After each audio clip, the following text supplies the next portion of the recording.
The sun crests over the horizon, more brilliant and piercing than any morning Incred can remember.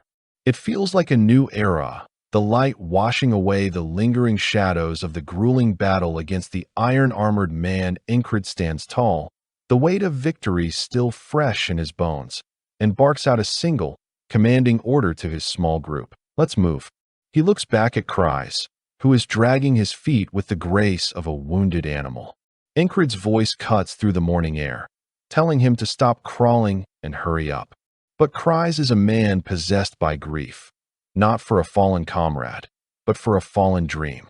He is literally on his knees, hugging the shattered remains of the wooden chest where the gold was supposed to be. He looks up at Incred with tear-filled eyes, calling him a cold-hearted captain. In his mind, Incred is the only one who gained anything from this nightmare.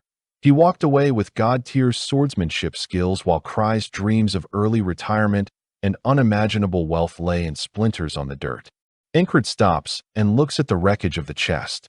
He's genuinely curious, asking how the heavy container became so catastrophically damaged. Cries sniffs, explaining that the impact from the dissipation of the magic trap must have caused the wood to fracture and burst. He is about to give up entirely when a glint catches his eye. Beneath a jagged crack in the floor where the chest once sat, something flickers with an unmistakable golden hue. Cries freezes, then lunges. He shoves the heavy wood aside, and suddenly, the clearing is illuminated by a hoard of ancient gold coins, sparkling more intensely than the rising sun itself. A pile of ancient treasure had been hidden in a subcompartment right beneath their feet. Cries' despair evaporates in an instant, replaced by a frantic, greedy energy as he begins shoveling the coins into leather bags. Once the loot is secured, the group prepares to depart. Cries, now beaming with joy, distributes the weight fairly. He hands heavy sacks of gold to Luogarn, Finn, and Incred, keeping his own share tucked tightly under his arm. He's finally found the fortune he was hunting for. However, Luogarn looks at her bag with a strange, detached expression. She quietly remarks that she has never been particularly interested in amassing wealth. Cries' reaction is instantaneous. He turns to her, his gaze sharp, and tells her that if she doesn't want it, she should give it back to him. But Incred quickly intervenes, his sense of fairness overriding Cries' greed. He tells her to keep it, insisting that it is only right to divide the spoils of war equally among those who bled for it. Still, Cries can't help but feel a bit slighted. He grumbles that even with the gold divided, the captain still walked away with an extra part of the loot, referring, of course, to the legendary sword of the tutor. Cries is still confused by Incred's choices. He mentions that a weapon belonging to a tutor is a relic that could have been sold for a king's ransom on the black market. He asks Incred point-blank if he has any intention of selling it. When Incred flatly refuses, Cries sighs, asking if he's truly that obsessed with blades. He wonders aloud if the sword-obsessed maniac has finally lost his leash. Incred doesn't take the bait. He looks down at his gear, noting that the swords he used during the Knoll massacre were already beginning to deteriorate. He explains that even this rusted tutor's blade, once polished and treated by a master smith, will serve him better than any common steel. For Incred, a sword isn't currency. It's an extension of his will. The time comes for the group to fracture. Luogarn stops, looking at the road ahead, and announces that this is where she takes her leave. Incred offers a simple, respectful nod, telling her he'll see her around. Cries waves her off with a friendly warning to stay safe, while Finn bows deeply, showing the respect she has gained for the mysterious woman during their journey. But as she walks away, Luogarn pauses. She turns back, catching Incred off guard.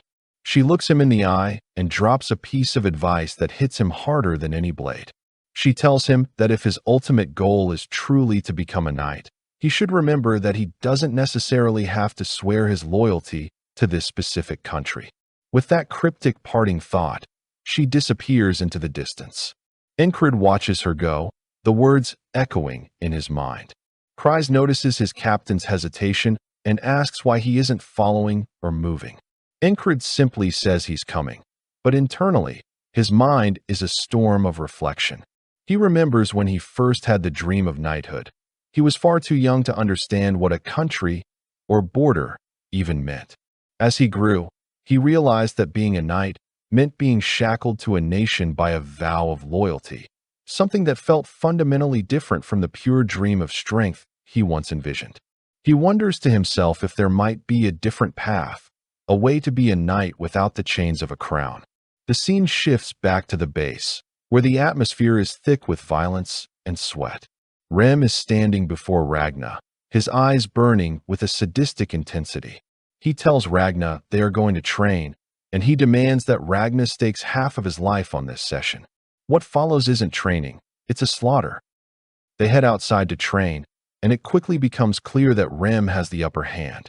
He moves like a predator, his strikes blurring as he overwhelms his opponents. But then it is Ragna's turn against Odin, and the sound of wood shattering fills the air. Ragna's sheer power is enough to splinter Odin's practice weapons into toothpicks, leaving him disarmed and the outcome beyond doubt. Finally, Rem faces off against Saxon, and the two engage in an endless, high-speed exchange that seems like it will never conclude. Nearby, the regular soldiers are watching the spectacle, and they are visibly trembling. One of them whispers, asking if those men are even human or if they are monsters wearing human skin. Another admits he is too terrified to even set foot on that training ground while they are active. The morale of the common infantry is plummeting.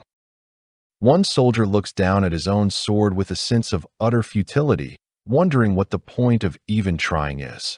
He knows he wouldn't stand a chance against lunatics like them, and in a moment of despair, he lets his sword clatter to the ground. Hidden behind a tree, Paul watches the same scene. He's trying to psych himself up, calling the other soldiers useless cowards. He tells himself that he, Paul, will give everything to his training and die on this field if he has to. He claims he has been reborn as a motivated soldier, but his courage is short-lived. In the heat of their duel, Odin grabs Rem by the foot and swings him like a flail, slamming him directly into the tree Paul was using for cover. The wood explodes into splinters, and Paul nearly loses his mind with terror. He flees the scene, screaming, while Odin and Rem continue their brutal dance as if nothing happened. The battalion commander stands with Shinar, looking out at the chaos. He mentions the rumors circulating within the unit. People are calling this place a training camp for lunatics. He acknowledges that the regular soldiers are losing their drive after witnessing the gap in power. His solution is simple: separate them completely. He orders Shinar to proceed with creating an exclusive zone for these high-level fighters. Then, he shifts his tone, asking Shinar if it's true that she has been participating in these brawls herself. Shinar doesn't deny it. In fact, she was in the middle of a sparring match with Ragna. Rem watches them, mocking Shinar by asking if she isn't too busy as a company commander to be playing in the dirt. Shinar counters gracefully, stating that based on what she's seen, when her fiancé stays silent for too long, it's because he's about to do something unexpected. She lands a strike on Ragna, remarking that just receiving isn't the right way for lovers to interact. Odin interrupts the banter, noting that it's finally time for them to arrive. Rem's face twists into an expression of pure, manic excitement. He says he can't wait, adding a dark promise. If Incred and the others don't bring back something interesting, he's going to beat them within an inch of their lives. A short time later, Incred stands before the battalion commander. He stands at attention, reporting that the leader of the independent platoon has returned along with the other 3 members. He explains that Luagarn has returned to her place of origin. The commander nods, acknowledging that the mission was a success, but he points out a glaring issue. He has received conflicting reports. The commander looks Incred dead in the eye. He mentions that the pioneer village is hailing Incred as a godlike hero who slaughtered 1,000 gnolls and wiped out a cult. On the other hand, the commander of the Viscount Vantra's troops sent a message saying Incred shouldn't exaggerate his deeds, claiming they only fought about 50 gnolls. He asks Incred for the truth in his own words. Incred doesn't blink. He calmly tells the commander to believe whatever he wishes. Internally, he knows the truth, but he wonders what the word of a simple platoon leader is worth against a viscount. He assumes the battalion commander is smart enough to already know the answer. The commander smiles. He likes Incred's resolve. With immediate effect, he announces that the independent platoon is being promoted to a full company. He tells Incred to continue fulfilling his duties, addressing him for the first time as company commander. Incred is stunned. He points out that they have fewer than 10 people. Forming a company with such small numbers makes no sense. The commander dismisses the logic with the authority of his rank. He is the one in charge of this city, therefore, it makes perfect sense. He tells a speechless Incred that his ultimate goal is for Incred to grow to love this city. Incred returns to the squad, where Cries is already waiting, vibrating with excitement. He asks if the captain heard the news. They've been given an exclusive training ground all to themselves. Rem walks up and throws a heavy arm over Incred's shoulder. Incred looks at the group of misfits and lunatics and delivers the news. They are now a company. Cries' jaw drops, but Rem couldn't care less about titles. He just wants the details of the mission, having heard they put on quite a show out there. Cries tries to interrupt, demanding to know what he means by company, but he's ignored as Ragna chimes in. Ragna teases Incred, asking if the little commander returned with all his bones intact, calling him fragile. Incred doesn't argue. He just smiles. Rem is baffled, asking what's so funny. Incred doesn't explain that for the first time, even compared to his hometown, he feels like he's truly home. His eyes begin to glow with a familiar, competitive fire. He looks at his squad and says the only thing that matters. Let's train. The complaints come immediately. Cries groan that they haven't even unpacked their bags yet. Auden looks at Incred and notes the new confidence radiating from him. Rem, however, just laughs. That was exactly what he wanted to hear. He's dying to see just how much Incred has improved, and Incred is more than ready to show them the fruit of his labor. A heavy silence blankets the area, broken only by the wind whistling through the barracks. In the center of this arena stand two figures who embody the essence of violence. Incred tightens his grip on his hilt, his knuckles white and his breathing rhythmic. His eyes are locked on Rem, the man who has loomed over him like a titan since the day they met. Within his mind, Incred reflects on his journey, realizing that at some point, Rem became the absolute standard for his own strength. He was the mountain to climb, the wall to break. As Rem shifts his weight, questions flood Incred's consciousness. Is he still weaker than this monster? Are they finally equals? Or has the disciple surpassed the master? He needs to know exactly where he stands right now. The rest of the legendary reject squad is gathered at the edge of the field. Saxon watches with a clinical gaze. Auden stands like a statue. Ragna leans against a post with intense curiosity. And even Cries has stopped counting his coins to witness the spectacle. Rem settles into a low, predatory stance, his twin axes hanging naturally. Then, in the space between two heartbeats, Incred vanishes. He reappears above Rem, descending like a falling star with a massive overhead strike. Rem reacts with the instincts of an apex predator, crossing his axes just in time. The collision is titanic, sending a shockwave through the air and showering the ground in white-hot sparks as the blade grinds against the steel. Rem is visibly caught off guard by the ferocity of the attack. A wild, ecstatic light dances in his eyes. This is the challenge he has been starving for.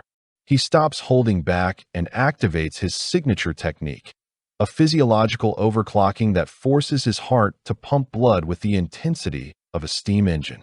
His skin flushes red and steam rises from his shoulders as power surges through his limbs. He grins at Incred, mocking him for coming on so strong from the start. Incred doesn't flinch. Instead, he ignites the very same technique he learned from Rem himself. With a cold smile, Incred fires back, telling Rem that if he doesn't take this seriously, he's going to get pushed back into the dirt. The provocation sends Rem into a state of pure excitement. He roars at Incred's confidence, daring him to show the full extent of his progress. With a violent twist, Rem shoves Incred's sword away and swings his right axe in a horizontal arc meant to cleave stone. Incred is no longer the clumsy soldier he once was. He parries with a flick of his wrist, creating another eruption of sparks. The two warriors become a blur of motion, exchanging a rapid sequence of strikes that rings out like a hammer on an anvil. Neither man yields an inch, their feet carving deep furrows into the ground as they struggle for dominance. Incred gathers his power, raising his sword high before bringing it down in a vertical cleave that carries the weight of his soul. Rem recognizes the danger and brings both axes together in a desperate block. The impact is so immense that the earth beneath Rem's boots shatters, yet he manages to redirect the momentum to the side. Incred's blade misses Rem's head by a hair's breadth and buries itself deep into the ground, sending debris flying in every direction. From the sidelines, Auden muses to himself about Incred's incredible physical development. He notes that even if Incred is relying on barbarian techniques, his underlying stamina has improved beyond recognition. Saxon is equally impressed by Incred's sudden mastery of coordination. He remembers when Incred lacked any sense of dodging, and wonders when he became so proficient at dancing through the jaws of death. Ragnar recognizes the forms being used, realizing that Incred is brilliantly blending the righteous sword technique with the heavy sword style, weaving different philosophies into one natural, lethal sequence. Back in the circle, Incred grips his sword with both hands, unleashing a powerful diagonal slash. The blow is so heavy it strikes both of Rem's axes simultaneously, forcing the giant to stagger backward. Rem is stunned, realizing his own battle rhythm is failing to break Incred's momentum. He thinks back to their earlier days when Incred was just a source of amusement, a pup to play with. But the man before him now is no toy. Rem feels a surge of genuine bloodlust and a thrill bordering on insanity. He realizes he would have to risk at least half of his life just to secure a victory. Rem puts his entire being into a massive swing that sends Incred flying backward. He immediately drops into a crouch, coiling his muscles for a final lunge. He curses under his breath, knowing that if he doesn't regain control, this won't end as a spar, but as a funeral. However, Incred recovers with superhuman speed, launching a lateral attack. Rem twists mid-air, barely evading a lethal cut, and manages to graze Incred's bicep. The smell of blood only fuels Rem's madness. He thinks to himself that he just needs a little more of this exquisite tension. Incred draws blood from Rem's flank, and in return, Rem opens a gash on Incred's shoulder. Incred doesn't slow down, pivoting to deliver a stinging cut across Rem's back. The sight of his own blood pushes Rem over the edge. He becomes obsessed with the feeling of risking his life and aims his axe directly at Incred's throat. The weapon streaks toward its target with terrifying precision. Incred, drained, lets out a weary sigh and allows his body to fall toward the right. Rem sees the opening and his heart stops. He realizes Incred hasn't been able to get his guard up in time. It is far too late to pull the axe back. In that fraction of a second, the squad moves as one. Ragnar interposes his blade, shattering Rem's axe head before it can make contact. Simultaneously, Saxon and Auden leap in, grabbing Rem's arms and dragging him backward. Rem is left gasping for air, his chest heaving. Saxon scolds him, asking if he was really trying to kill the boy the moment they were reunited. Rem snaps back, demanding to know why they interfered and insisting he would have stopped on his own. Auden speaks up, admitting he understands why Rem lost control. The pressure Incred was applying was simply too much. Ragnar looks at Incred with newfound respect, noting that while they knew he was growing, they didn't realize he had caught up to them so quickly. Incred sits in the dirt, gasping for air and covered in sweat. Kryze hurries over, suggesting that he pushed himself too hard and should rest. Incred looks up with eyes burning with fire, telling Kryze it's too early for him to collapse from just this. Driven by a manic competitive spirit, he looks at the three masters and asks who's next. To his surprise, Auden, Saxon, and Ragnar all respond at once, claiming the next match. They stand in a tense triangle, debating who gets the honor of testing him. while Incred tells them to hurry up and decide. Rem watches from a distance, his mind drifting back to the past. He reflects on the impossibility of Incred's growth. On the day they first met, Rem couldn't have imagined this. In a flashback, we see the military base where Rem is busy tossing a regular soldier through the air while others whisper in terror. The soldier asks why Rem attacked him for just standing there, and Rem's answer is simple. He was bored. Just as Rem is about to deliver a finishing punch, Incred steps in. Rem stops and asks who this newcomer is. Incred introduces himself as the new squad leader. Rem remembers his internal reaction. Every leader assigned to them before had been a half-witted idiot. He recalls a bald commander screaming about respect who was promptly knocked out by Ragna for being in the way. He remembers a leader from Squad 444 who was immediately killed by the enemy, while the reject squad watched with indifference. He even remembers a cocky warrior who challenged them to a duel, only to be left in critical condition by Auden, who offered a mocking prayer for his soul. Back in their old dorms, Rem and Kryze had laughed about the cycle of incompetent commanders. Rem wondered if these men had their brains roasted to think they could bark orders at the rejects. Kryze suggested they were just ambitious fools seeking a shortcut to promotion. Rem had assumed Incred would be no different, just another idiot who didn't know his place. But Incred surprised them by doing the one thing no other leader had done. He ignored them. While Rem caused trouble, Incred spent every hour training. When an officer once demanded that Incred get Rem under control, Incred simply stopped his practice for a heartbeat. He turned to Rem, told him to do as the man said, and then immediately went back to his swings, completely unfazed. Rem had been left perplexed, wondering what kind of man could be so obsessed. Looking at the warrior Incred has become today, Rem finally understands that he wasn't just obsessed, he was destined. The flashback continues, pulling us deeper into the fractured memories of Rem as he reflects on the impossible distance Incred has traveled. He remembers a version of Incred that was a world away from the monster he is today, a man who wasn't just weak, but fundamentally outclassed by the brutal reality of the front lines. On a battlefield choked with the copper scent of blood and the heavy smoke of burning debris, a younger, greener Incred is shown locked in a desperate struggle against a single, unremarkable enemy soldier. It isn't a clash of heroes. It is a pathetic, grinding fight for survival. Incred's teeth are bared in a primal snarl of frustration, his muscles trembling so violently they threaten to give out as he tries to parry a blade that is slowly, agonizingly being pressed toward his face. Every inch of ground he loses feels like a death sentence. Just as the enemy's steel is about to bite into his flesh, an allied soldier streaks across the field, slamming a strike into the enemy's arm and effectively saving Incred's life. Incred collapses to his knees, his lungs searing as he gasps for air that tastes like ash. The soldier who saved him doesn't offer a hand or a word of comfort. Instead, he looks down at Incred with pure, unadulterated contempt, calling him a useless idiot who is only getting in the way and telling him to get the hell off the battlefield. From a distance, Rem watches this display, his eyes cold and clinical.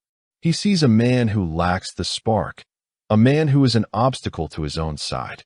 The memory shifts to the quiet, grueling hours of the night at the military base. Rem recalls watching Incred day after day, night after night, standing before a massive, scarred tree. The rhythmic, dull thud of wood against bark echoes through the camp as Incred swings his sword until his hands are a roadmap of blisters and blood. To Rem, watching this was like watching a man try to break a mountain with a pebble. He viewed Incred as someone who wasted an enormous amount of time on hopeless, empty endeavors, a human born without a single ounce of natural talent, trying to compensate with a stubbornness that bordered on insanity. One evening, after Incred finally collapses from sheer physical sfinimento, his body hitting the dirt like a felled log, Rem finally decides to speak. He looms over the broken man and asks why he bothers to exert himself so much, questioning if he's prepared to actually die from the strain of such meaningless effort. Incred, his voice a hoarse whisper, replies that if he dies here, then that is simply where his path ends. Rem scoffs, his pragmatic mind unable to grasp the logic. He argues that if death is the end of the line, then the effort makes even less sense.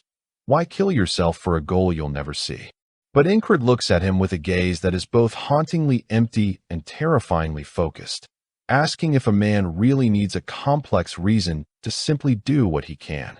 That single moment of raw, illogical resolve sparks something within Remington.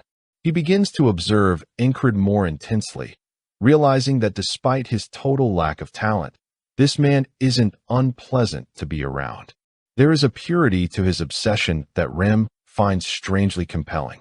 A small, rare smile touches Rem's lips as he looks down at the soldier in the dirt. He asks Incred a life-changing question. If he were to teach him a way to grow stronger, would Incred actually have the stomach to follow through? This was the origin of their bond. Rem explains that this was the reason he chose to first teach the captain the heart of the beast, a technique usually reserved for those with the instincts of a predator. He reflects on the initial frustration of that tutelage. No matter how many times he explained the flow of energy, no matter how much he demonstrated the beast's pulse, Incred didn't improve by even a fraction. Rem was on the verge of giving up entirely, convinced that some walls, like the wall of talent, were simply too high to scale. But then, the scene snaps back to the current battlefield, and the contrast is staggering. Incred moves through the enemy ranks like a phantom, his blade finding the gaps in armor with a precision that borders on the supernatural. He drives his steel straight through an enemy's throat in one fluid, cold motion. Rem, watching from the side as he decapitates another soldier with a casual, violent swing, realizes that the captain hasn't just changed, he has transcended his own nature. Incred is growing at a rate that defies the laws of martial arts, evolving into something that even Rem can no longer fully predict. The narrative transitions to the heavy, claustrophobic silence of the dormitories later that night. Incred is lying on his bed, trying to find a moment of rest, but he can feel Rem's gaze piercing through the darkness like a physical weight. Unsettled, Incred sits up and asks Rem what the hell is wrong with him, questioning why he's staring with such intensity. He asks if Rem has done something stupid again. Perhaps he killed someone in a fit of rage or left another soldier crippled for life. Rem is genuinely surprised by the accusation, asking what kind of monster Incred thinks he is. Incred narrows his eyes in a long, silent assessment before Rem finally breaks the tension, admitting that he was simply despoticando Incred with his gaze, trying to dissect the man's progress. Incred turns back to the wall, muttering that as long as Rem hasn't caused a diplomatic incident, he doesn't care. Rem then begins to talk about his past, a subject he usually guards with lethal silence. He mentions that as a child, the very first weapon he ever touched was the spear, a gift and a lesson from his father. Incred notes that Rem was always naturally gifted with polearms, but Rem shrugs it off. He explains that for him, the weapon doesn't matter. After just a few swings of any blade or staff, he instinctively understands its weight, its balance, and its purpose. Incred asks if this is just another long-winded way to brag, but Rem tells him to shut up and just listen for once. When Rem was only 15 years old, the War of the West broke out, a catastrophic conflict that many now call the Crown War. It was a time of absolute chaos where dozens of tribes proclaimed their leaders as kings, fighting for the right to rule a desolate landscape. After years of relentless bloodshed, one tribe finally emerged victorious, but the victory was hollow. The West had been so thoroughly devastated that it was eventually annexed by the Empire just to keep the region from collapsing into total starvation. Incred is visibly stunned by this revelation. He does the math in his head. While Rem was a 15-year-old war hero, a prodigy whose name was written in blood across the Western Plains, Incred was just a nameless mercenary crawling through the mud of minor skirmishes. He reflects on the bitter unfairness of talent, how it makes the passage of time unequal for everyone. A year of life for a genius like Rem carries the weight of a decade for an ordinary man. The silence in the room stretches thin until Rem asks a question that cuts through the atmosphere. Does Incred truly, honestly intend to become a knight? Incred confirms it without a second's hesitation, noting to himself that the dream is the only thing that has kept him alive through the loops of death. Silence falls again for a few heavy seconds before Rem makes a declaration that sounds almost like a joke, but carries the weight of a vow. He will also become a knight. Rem expects Incred to laugh in his face, to tell him he's lost his mind, or to remind him that a man who strikes down his superiors is the last person the kingdom would ever dub a knight. Instead, Incred simply tells him to go for it. He says that if that's what Rem wants, then he should become a knight. This unexpected, simple acceptance catches Rem off guard, and he finds himself thinking that Incred is a truly interesting human being. As Incred begins to gear up for the day, he asks if Rem is going to join him for training. Rem scoffs at the obviousness of the question, but as they walk out, his mind remains in the West. He thinks to himself that if he wants this fun to continue, he can't allow Incred to surpass him just yet. He explains that while the people of the continent think there is only one narrow path to knighthood, the West has its own legends. There, they have figures known as heroes, warriors who disbravoured the continent in ancient times. Rem was the undisputed top candidate to become a hero before he left his homeland. Now, looking at Incred, he wonders if it's finally time to reclaim the destiny he turned his back on. The scene shifts abruptly to a grand, cold cathedral-like hall far from the front lines. A young man with flowing yellow hair and a gaze that feels like ice holds a holy book. This is the bishop, a high-ranking official of the cult, and he is interrupted by a priest who comes running through the hallowed halls in a state of total panic. The bishop calmly reprimands him, reminding him that a man of the cloth should never run, but the priest is too terrified to care. He whispers the urgent news into the bishop's ear. The bishop's expression shifts from calm to shock. They have failed to seize the pioneer village.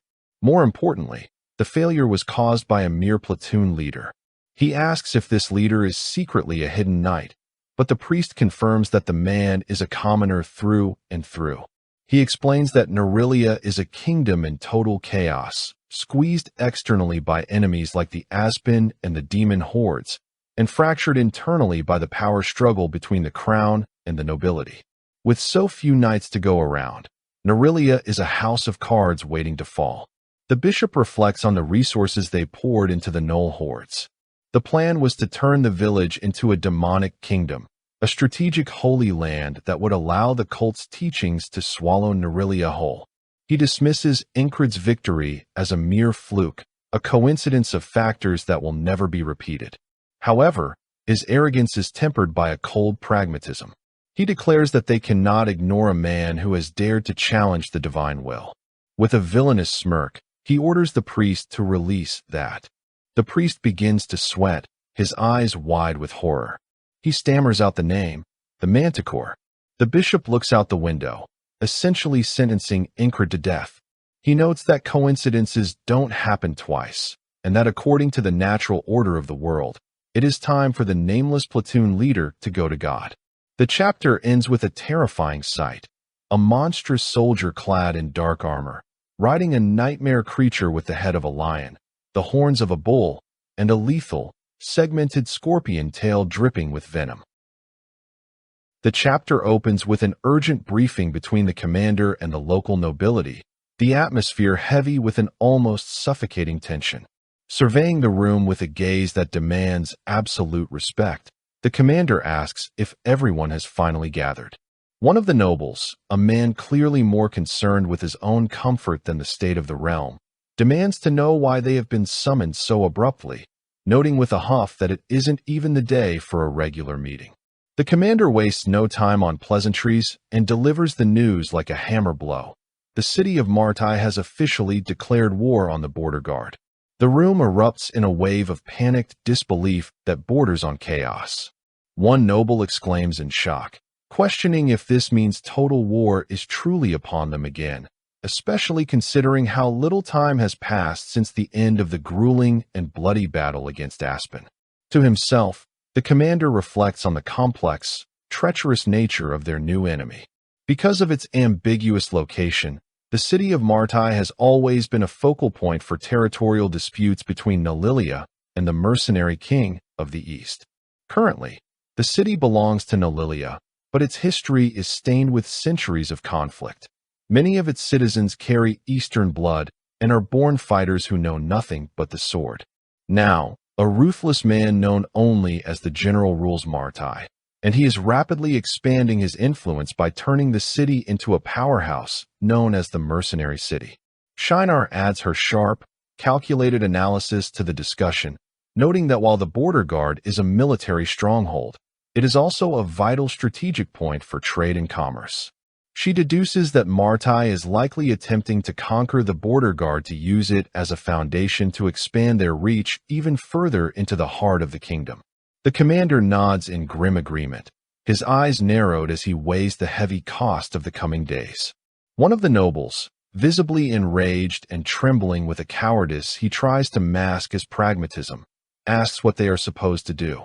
He argues that their soldiers are still exhausted from the fight against Aspen, and that facing Martai's massive, fresh army in their current condition is nothing short of a suicide mission. One of the commander's advisors suggests requesting immediate reinforcements from neighboring regions to bolster their defenses. However, another noble scoffs with a cynical, mocking laugh, asking if they truly believe their neighbors would lift a finger to help. With a sneer, the noble points out that those regions covet this territory themselves. In fact, they are more likely to ally with Martai and divide the border guard among themselves like vultures picking at a carcass. Turning to the commander, he asks if it wouldn't be more sensible to choose a safer, more flexible path rather than trusting territories that could betray them at any moment. With a sinister, toothy grin, he proposes a dangerous alternative, an alliance with the Black Sword Bandit group. The commander observes him intensely, his silence weighing heavy on the room like a physical pressure. But before he can even draw breath to respond, the other advisors jump to their feet in pure, unadulterated outrage. They demand to know why they would ever join forces with such miserable, lawless scum who have spent years terrorizing the countryside. The noble screams back at them, his face turning a deep shade of purple, telling them to think long-term and that everything he proposes is for the ultimate survival of the border guard. The commander finally slams his glass onto the table with such terrifying force it nearly shatters, the sound echoing like a cannon shot. He shouts for silence. As the room settles into a fearful, ringing hush, he declares that the soldiers of the border guard are not weak and that they will not accept any outside help that compromises their honor. He firmly states that they will fight Martai and win with their own strength, or not at all. Baron Bancento is absolutely furious with the decision, his face twisting into a mask of pure, silent rage. One by one, the nobles file out with hushed whispers, until only the commander and Shinar remain in the quiet, dim hall. The commander remarks on how irritated the baron seemed, noting the murderous expression on his face at the end, and joking that he thought the man might actually try to punch him right then and there. Shinar retorts that no one would be crazy enough to challenge the legendary war maniac in a fair fight. When she asks who gave him such a fearsome nickname, the commander admits with a dry smile that he gave it to himself. Shinar calls him clever, and he tells her to consider that a high compliment. The commander's expression then turns deadly serious as he mentions Baron Bancento again.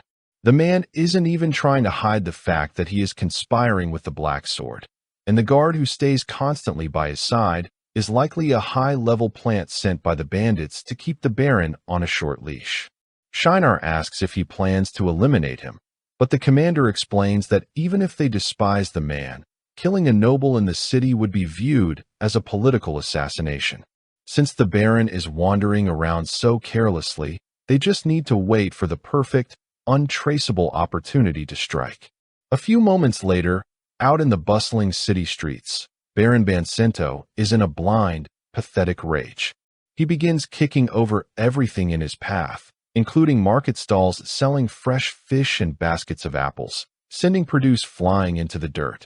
The vendors cry out in protest over their ruined livelihood, but the Baron ignores them entirely, his ego bruised and bleeding. He fumes about Marcus, grumbling that just because he is a noble, it doesn't change the fact that he is nothing more than a common dog who happened to survive on a battlefield. His guard suggests that the commander must have something he relies on to be so arrogant, and Bansinto sneers that it is likely that group of lunatics, especially their leader, Incred. He calls Incred an annoying, low-born bastard and mentions rumors that the man became a company commander after killing 1,000 enemies in a pioneer village, though he dismisses it as a total lie and a cheap piece of propaganda. As he speaks, the Baron rounds a corner and slams directly into a literal wall of muscle, Incred himself. The impact sends the Baron reeling backward, the force of it bruising his face. As his guard rushes to steady him, the Baron begins to scream about which son of a bitch dared to hit him. He stops mid-sentence, his voice catching in his throat as he realizes exactly who he is looking at. Incred offers a brief, hollow apology, saying he didn't see him, and then continues on his way with a steady pace, completely ignoring the noble's existence as if he were a mere gust of wind. Bansinto is left seething, calling Incred trash and wondering why Marcus would protect such an imbecile. The guard asks if that was truly the famous Incred, and the Baron confirms it, adding that if it weren't for that man, Marcus would have already folded and accepted the proposal to ally with the Black Sword. While they fume in the shadows, Incred stops to help the two vendors he passed earlier, quietly and methodically picking up the fish and apples to put them back in their place. He doesn't say a word, but his actions speak for him. From the shadows, Bansinto's guard watches him with narrow eyes and asks if they shouldn't just kill the soldier and be done with it. He reminds the Baron that their ultimate goal is to conquer the entire kingdom of Nalilia, starting with the border guard, to establish the new kingdom of the Black Sword. They have no time to hesitate because of one simple soldier. A dark, predatory smile spreads across the Baron's face as an idea takes hold. He decides to contact the Black Sword immediately and orders them to send their 9 elite members, along with the monstrous mercenary they recently hired. The scene shifts to a group of hooded men standing outside the towering city walls, looking like ghosts in the moonlight. One of them looks toward the border guard, acknowledging their target with a cold nod. Another member of the Black Sword elite boasts that killing a simple soldier should be child's play for them, questioning why they even needed to call for the mercenary. This mercenary is a beast woman, and she looks incredibly formidable despite her silence, standing like a statue carved from stone. Another man explains that the noble who hired them wants to guarantee the target's death without any chance of failure. They mock the beast woman, calling her smelly and an idiot, but she is a famous warrior in the mercenary world, her white hair and glowing yellow eyes giving her an aura of raw, ancient power. Suddenly, the beast woman senses a change in the air. She catches the scent of a predator and, shocked by the sheer intensity of the smell, she draws her sword and drops into a low combat stance. The Black Sword members ask what she is doing, and she warns them that something very strong and very dangerous is approaching them right now. They all take their positions and wait, the silence of the night broken only by heavy footsteps. Emerging from the darkness is a man sent by Bishop, accompanied by a terrifying manticore held on a thick iron leash. The beast snarls at them, its breath visible in the cold air, and the Black Sword members are paralyzed with primal fear. They recognize the creature, the head of a lion, the horns of a bull, and the deadly tail of a scorpion. They are stunned that someone has managed to tame a high-level monster like a manticore.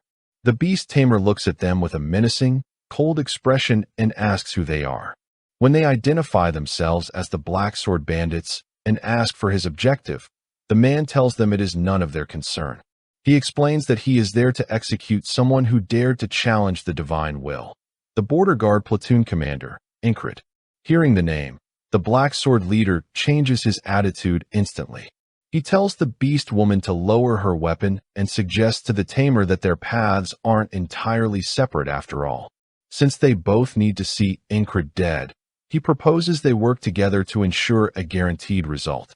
The tamer seems to find the plan acceptable, a dark glint in his eyes. Elsewhere, Oblivious to the gathering storm of monsters and assassins, Incred is deep in his training. He is performing grueling, one-armed push-ups under the pale moonlight with two enormous boulders balanced on his shoulders, his muscles screaming and veins bulging under the impossible weight as he prepares for the war to come. The silver glow of a full moon hangs heavy over the training grounds, but for Incred, the beauty of the night is nothing more than a backdrop for his grueling labor. He continues to push his body far beyond its natural breaking point, a massive, jagged stone strapped firmly to his back. The weight threatens to crush his spine, yet he persists, grinding out repetition after repetition of squats. His muscles scream in protest, sweat drenching his clothes and dripping onto the dry earth, but his focus remains absolute. In the silence of the late hour, the only sound is his ragged breathing and the rhythmic thud of his feet hitting the ground. Suddenly, a voice breaks his concentration, noting how intensely he has been dedicating himself to his training as of late. Incred stops mid-squat, the heavy stone shifting on his shoulders as he turns to see Auden standing there, watching him with an unreadable expression.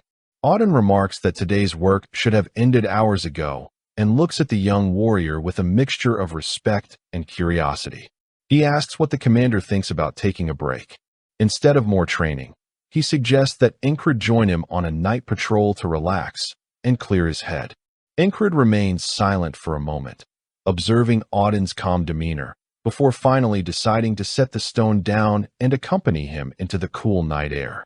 The two men begin their walk along the high perimeter of the castle walls. The rhythmic clank of their armor provides a steady beat as they look out over the sleeping landscape. During their patrol, they encounter two other soldiers on duty. One of them visibly pales, his eyes widening in shock as he whispers under his breath, wondering what on earth the psychopath commander is doing out here at this hour. Incred overheads the remark, but remains unfazed, telling the men not to worry. He explains that this is merely an informal patrol, admitting that it has been quite some time since he allowed himself the luxury of a simple walk like this. Auden chimes in, reminding Incred that he has been promoted to captain and has officially been exempted from all standard duties and manual labor. Incred shrugs, admitting that such a special treatment wasn't strictly necessary, but the commander had been adamant about the promotion. Auden doesn't let the subject drop so easily, pointing out that despite the lack of official duties, Incred is never truly resting. Every time they cross paths, whether it's dawn or the dead of night, Incred is always practicing, training, or locked in a duel. To Auden, it seems as though Incred is taking advantage of his free time more aggressively than anyone else in the company. Incred's response is cold and practical, stating simply that he cannot afford the luxury of wasting even a single second. Auden acknowledges that such diligence is a noble trait for a warrior, but he admits it is also starting to become a cause for concern. He leans on the wisdom of the scriptures, quoting that a day of constant, steady progress is far more vital than a single day of excessive overexertion. As they walk, Incred falls into deep thought. He reflects on the strange talent that has recently surfaced within his soul, a strength and intuition he never possessed in his previous lives. He feels as though he is finally following closely in the footsteps of the masters he once admired from afar. He can feel himself advancing at an unprecedented pace, his progress coming in massive, accumulated strides that should be impossible. However, deep down, a sense of urgency gnaws at him. He wonders if he has become too hurried, perhaps even arrogant, thinking he could master the complex power of the will in such a short window of time. Turning back to Auden, he gives a short nod, promising to keep those words in mind. Auden simply replies with a quiet affirmation. However, Incred can't help but point out the irony in Auden's lecture. He asks how Auden can preach about avoiding excess when he is the very same man who constantly demands that everyone push past their absolute limits during every training session. Auden doesn't miss a beat, countering that what he demands in training isn't an exaggeration. It is the baseline, the appropriate level for a soldier who wants to survive. In fact, He suggests with a sharp glint in his eye that they could probably afford to go even a little further next time. While the two discuss the philosophy of strength on the ramparts, a far more sinister scene is unfolding beneath the shadows of the outer walls. Hidden in the darkness, members of the Black Sword mercenary group and a specialized beast tamer crouch in silence. Beside them, a massive manticore, a creature of nightmare and muscle, breathes heavily in the dark. One of the mercenaries asks about the status of the assault, and another confirms they will draw the guards' attention to this specific sector first to create a diversion. Their leader barks a final order, telling the squad to prepare to link up with the spy they have already infiltrated near the main gate. The beast tamer leans down and whispers to his monstrous companion, telling the manticore to go and unleash chaos to its heart's content. The rabid beast doesn't need to be told twice. It begins to scale the vertical stone wall with terrifying agility, its claws digging deep into the masonry. On the walkway above, the patrolling guards hear a strange, scratching noise coming from below. They lean over the edge, only to find the monstrous face of the manticore staring back at them. The beast lets out a deafening, blood-curdling roar that echoes through the night air. The sheer primal terror of the sound nearly causes the two soldiers to have a heart attack.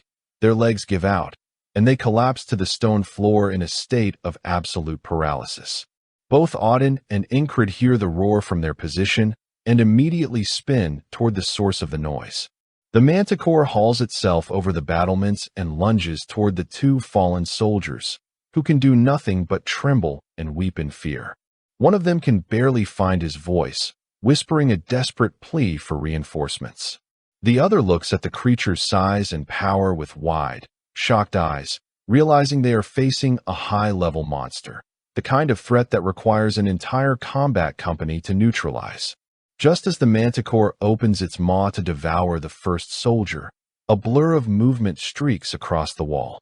Auden moves with a speed that defies his massive frame, appearing instantly above the beast's head. He winds up a devastating blow, channeling his immense physical power into his fists, and slams them both down directly onto the creature's skull. The force of the impact is cataclysmic, saving the two soldiers in the nick of time. The strike is so powerful that the manticore's head is driven into the stone, and it begins to bleed profusely. However, the liquid pooling on the floor isn't the standard red of a living creature. It is a dark, viscous blue. The sheer pressure of Auden's fist shatters the beast's teeth, sending fragments flying across the walkway. Auden stands over the dazed creature, noting that the oversized cat is making far too much noise for this hour. With a smile that looks more terrifying than the monster he just struck, he remarks that it is only polite to speak in a lower voice during the night. Below the walls, the remaining Black Sword members hear the impact and the cessation of the roar. They look up and are horrified to see the silhouette of a man standing over their prize beast. One of the mercenaries wonders what kind of monster they are dealing with, asking if the figure above is actually a bear in human form. He is stunned that the manticore was suppressed so effortlessly. Another mercenary near the gate shouts to the group, urging them to move before they are discovered. He screams for the gate to be opened immediately. At the main gate, two guards are standing watch, but the situation turns tragic in an instant. One of the guards draws his sword, but instead of facing the enemy outside, he turns on his partner with a dark, murderous expression. He lunges forward, driving his blade into the other soldier. The traitor is likely one of the hidden agents working for Baron Bancinto, placed there for this very moment. Incred hears the screams echoing from the direction of the gate. He stops in his tracks and turns to Auden, noting that there is clearly more than one enemy attacking the perimeter. He asks if Auden can handle the situation on the wall alone. Auden doesn't hesitate, telling the commander to go and that he will take care of the mess here. Without another word, Incred turns and sprints toward the screams, his speed so great he becomes a mere shadow flickering through the torchlight. The scene shifts back to the gate, where the wounded guard lies on the ground, clutching his stomach. He looks up at his former friend in disbelief, asking why he would do such a thing. The assailant's face remains cold as he tells his victim not to take it personally. He raises his sword again, preparing a final, lethal strike, declaring with a dark grin that the guard's death will serve as the foundation for the rise of the Black Sword. But before the blade can fall, Incred arrives. He doesn't waste time with words. Instead, he draws his assassin's daggers and hurls one with deadly precision. The blade whistles through the air and buries itself deep into the traitor's arm, the very one holding the sword. The man cries out, clutching his wounded limb and dropping his weapon.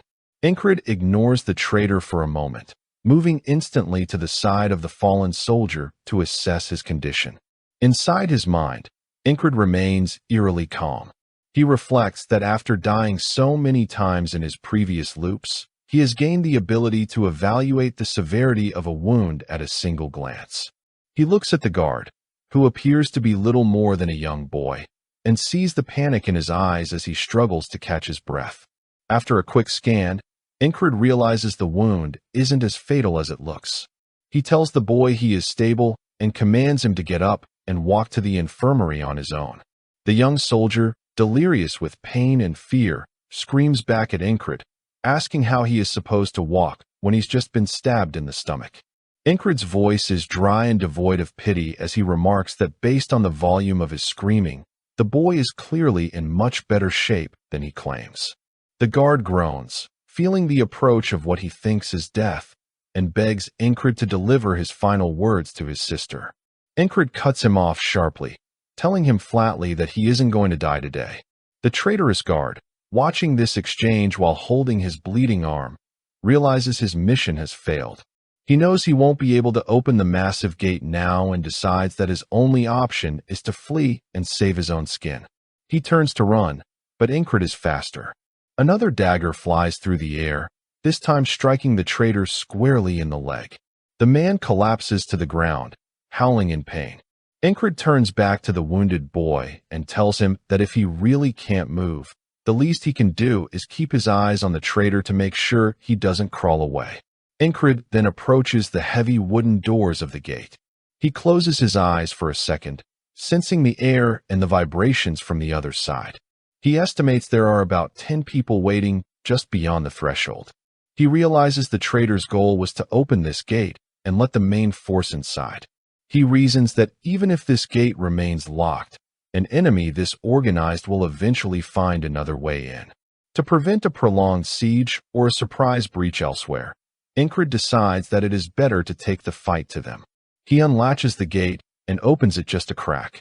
Outside, the Black Sword mercenaries see the movement and cheer, thinking their spy has finally succeeded in opening the way.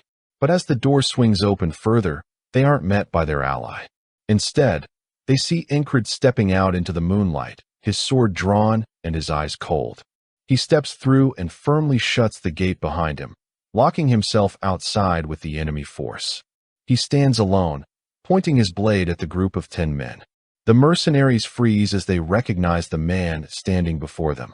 They realize with a mix of shock and predatory excitement that their primary target has walked right out to them on his own 2 legs. They begin to fan out, preparing their weapons to swarm him. Incred is genuinely surprised that they seem to know exactly who he is. He scans the group, noting that every single one of them appears to be a highly skilled combatant. However, his gaze eventually settles on a figure standing further back, a beast woman with the features of a wolf. He can sense an aura radiating from her that is far more intense than the others. He concludes that she must be the strongest among them. The beast woman, however, is not feeling as confident. The moment her eyes lock onto Incred, she begins to tremble uncontrollably.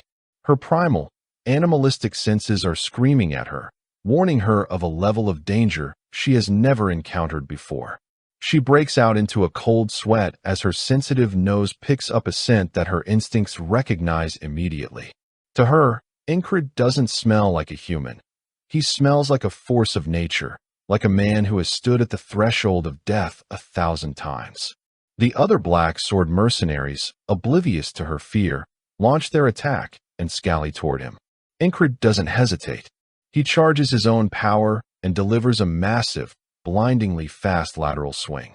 In a single motion, he cuts down the first man, followed instantly by 2 more who were close behind. As the bodies hit the dirt, the beast woman finally finds the words for what she is feeling. Looking at the carnage, she realizes with absolute certainty that the man standing before them is not just an opponent. He is an extremely dangerous monster in his own right. The chapter erupts into a symphony of violence and crimson spray. Blood arcs through the air, painting the stone walls of the fortress in shades of macabre red. Panic, cold and sharp, seizes the hearts of the station's soldiers as they scramble in a frantic, disorganized dance of survival. They scream in terror, their voices cracking as they witness the nightmare unfolding before them.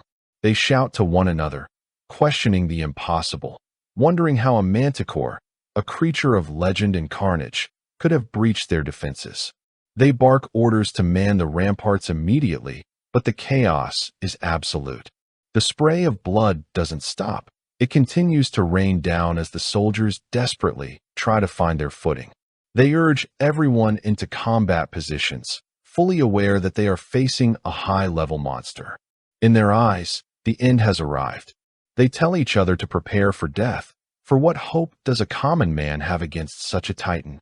Yet, amidst this whirlwind of fear, one man stands as a pillar of absolute, terrifying power. Auden is not merely fighting the beast, he is systematically dismantling it. With a calm that borders on the divine, Auden begins to slap the monstrous creature. These are not mere strikes. They are concussive blasts of pure physical might that send the manticore reeling. He pummels the beast, slamming it into the earth with such force that the ground trembles beneath its weight. The creature bleeds profusely, its life force spilling out in jagged spurts. One final, devastating blow sends the massive beast skidding across the dirt, coming to a halt right in front of the trembling soldiers. The sight is pathetic.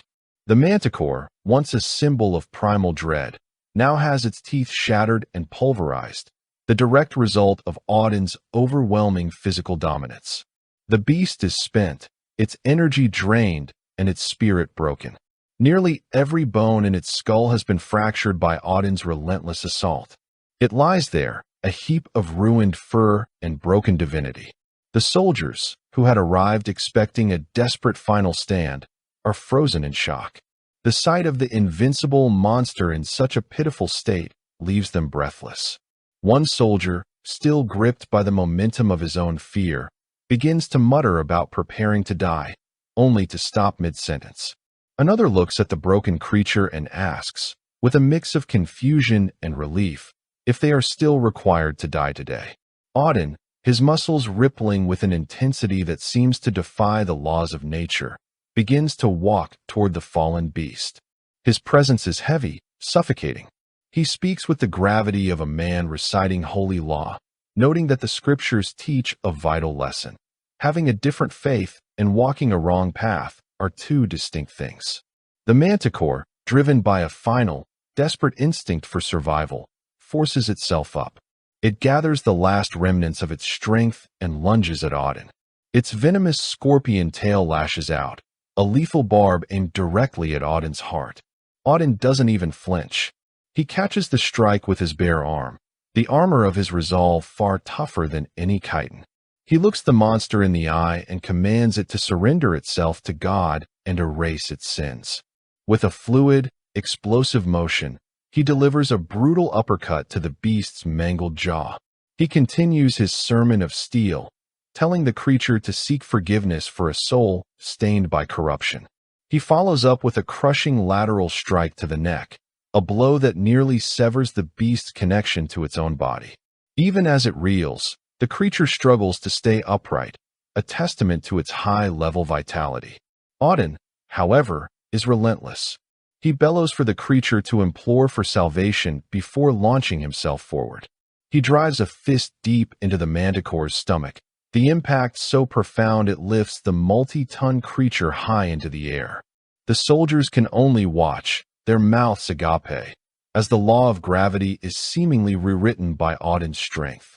The beast's flight ends abruptly and violently as it falls onto the jagged edge of a defensive tower. The stone spire pierces through its chest, pinning it like an insect in a display case, and ending its life instantly. Auden doesn't offer the carcass a second glance. He turns his back on the fallen monster and shifts his focus toward the horizon, where the true enemies linger. The soldiers, meanwhile, cautiously approach the dead manticore. They whisper in disbelief, confirming to one another that the nightmare is actually over. One of them calls out for the body to be recovered, shouting for a ladder to begin the grim task. As the dust begins to settle, Auden's expression shifts into something truly terrifying. He reflects internally on the nature of the beast he just slew. High-level monsters are not mindless animals. They possess a keen, predatory intelligence. For a manticore to launch a solo, suicidal assault on a human fortress, and to refuse to flee even when the odds turned against it, is unheard of. This wasn't the behavior of a wild animal. It was the behavior of a puppet. His eyes scan the distance, locking onto a figure hidden in the shadows, the beast tamer. When their gazes meet, the beast tamer's world collapses. Terror, cold and paralyzing, washes over him. He had watched his invincible pet be slaughtered like a common stray. Seeing the monster that is Auden looking back at him, the tamer turns and flees as fast as his legs can carry him. Auden watches the man run, his face a mask of righteous fury. He prepares to descend from the walls, his voice low and dangerous as he identifies his prey. He calls him a brother devoted to a heretical sect, a title that carries the weight of a death sentence. The beast tamer is in a full-blown panic. He pushes his body to the limit, his mind racing with the impossibility of what he just witnessed. He never imagined a madman existed who could stop a manticore with his bare hands. But Auden is already in motion. He leaps from the towering walls, descending like a vengeful deity. The impact of his landing creates a massive cloud of dust, and before the tamer can even register the sound, Auden is charging toward him. The tamer, who moments ago felt like a master of life and death, now begins to scream like a terrified child trapped in a horror film. All his bravado has vanished, replaced by the primal fear of a cornered animal. As Auden closes the gap, he reveals a piece of his darkened past. He explains that long ago, he served as a heresy inquisitor. His life was spent hunting monsters, demonic beasts, and those who dared to spread heresy. He admits that while he may no longer hold that official title, his heart remains unchanged. The beast tamer continues his desperate sprint, but Auden is a force of nature. He effortlessly pulls alongside the man, his fist already cocked back with enough power to shatter stone. He offers one final, chilling prayer: "May God have mercy." The punch connects squarely with the tamer's face, a localized explosion of force that sends the man flying for several meters. The tamer's flight ends when his head collides with the fortress wall. The impact is so catastrophic that it doesn't just crush the man's skull, it actually cracks the reinforced masonry of the wall itself. Auden stands over the ruin of his enemy, a single blow having ended the threat. Shortly after, the rest of the group arrives on the scene. Rem lets out a low whistle, clearly impressed by the carnage. He remarks that if he had known things were going to be this entertaining, he would have joined the fray sooner. He playfully accuses the big guy of being selfish for wanting to play all by himself. He is joined by Ragna, Saxon, Kreis, and Esther. Auden, cooling down from his battle trance, simply asks why they left their positions. Kreis is currently struggling with Esther, who is in her sleek panther form. He holds her in his arms, explaining that with the boss gone, Esther started throwing a tantrum and refused to go to sleep. Esther, however, is clearly not a fan of being handled. She begins to lash out, her paws raining down a barrage of scratches on Kreis' head. Kreis yelps in pain, cursing his luck and wondering aloud why the cat seems to reserve all her hatred specifically for him. Rem interrupts the bickering to ask about the location of their leader. Saxon points toward the main gate, noting that things are likely wrapping up over there as well. The scene shifts to the gate, where the air is thick with the scent of iron and death. Encred has turned the area into a graveyard, having single-handedly decimated the majority of the Black Sword mercenaries. Only two enemies remain standing, a beast woman and a trembling mercenary who can barely hold his weapon. The man is hyperventilating, cursing his luck. He had mistakenly believed Incred was just another common soldier, but the reality is far grimmer. He realizes that Incred possesses the terrifying skill level of a master knight. Incred stands amidst the fallen, his twin blades dripping with the blood of his enemies. He is untouched, his breathing steady, a silent reaper in the moonlight. The beast woman, drenched in sweat and gasping for air, realizes the futility of their situation. A nervous, jagged smile flickers across her face as she acknowledges that this place will likely become her grave. She admits to herself that she has lived her life prepared for this moment, but there is a strange sense of honor in it. As her yellow eyes lock onto Incred, she feels a twisted sense of satisfaction. If she must fall, she thinks, let it be at the hands of someone this skilled, someone with such a commanding presence. She speaks aloud, telling Incred that this is a fine place to die. The mercenary beside her is horrified, asking what kind of nonsense she's spouting. In response, she delivers a sharp elbow to his ribs, sending him sprawling to the ground in a bloody heap. She has no time for cowards. She turns back to Incred, her eyes burning with a newfound intensity. She tells him it's time to fight for real. As she begins to tap into her primal reserves, her body undergoes a violent transformation. She begins to shift into a true beast, her frame expanding and her muscles bulging. Incred watches the metamorphosis with a clinical eye. He begins to explain the fundamental difference between bestial monsters, like werewolves, and true beast men. He notes that when a creature has the appearance of an animal but possesses human characteristics, it is classified as a monster. However, if the form is primarily human but retains animal traits, it is a beast man. He continues his lecture as the woman's transformation reaches its peak. He explains that beast men have a wild core within them that can cause their fangs to grow, their fur to lengthen, and their appearance to shift slightly when provoked. But he admits, with a hint of genuine surprise, that he has never seen a beast man capable of transforming to this extreme degree. The woman has become massive, a towering wall of muscle and predatory intent. She lets out a low, guttural roar, telling Incred that she isn't surprised he's never seen anyone like her, because she's never encountered another of her kind either. With a burst of speed that belies her new size, she lunges at Incred. Her sword whistles through the air in a powerful lateral arc. She declares that even though she has accepted her death, she will not simply hand her life over. She will make him earn it. Incred doesn't give an inch. He meets her charge head-on, his blades clashing against hers in a shower of sparks. They exchange a flurry of blows, a high-speed dance of steel and fur. Despite her increased strength, Incred's precision is superior. He finds a split-second opening and slashes her hand, forcing her to lose her grip on her weapon. As her sword clatters to the ground, she doesn't surrender. She tenses her entire body, preparing for a final, desperate strike.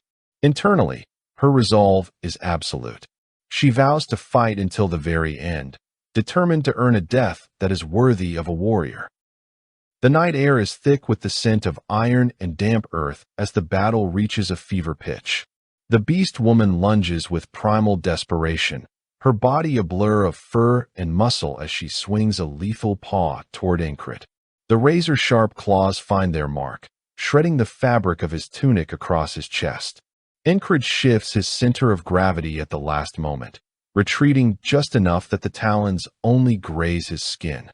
Without pause, the beast woman pulls back and charges a headbutt directly at his skull. The impact connects with a sickening thud that echoes through the clearing, and she lets out a triumphant, animalistic roar. Yet the roar dies in her throat. Incred stands perfectly still, his expression cold and his stance unwavering. Before she can process her failure, he counters with a lightning-fast knee to her solar plexus, folding her in half and stealing the breath from her lungs. As he readies his next move, he recognizes the technique she used, the mercenary sword style of Valen, specifically the move known as the headbutt.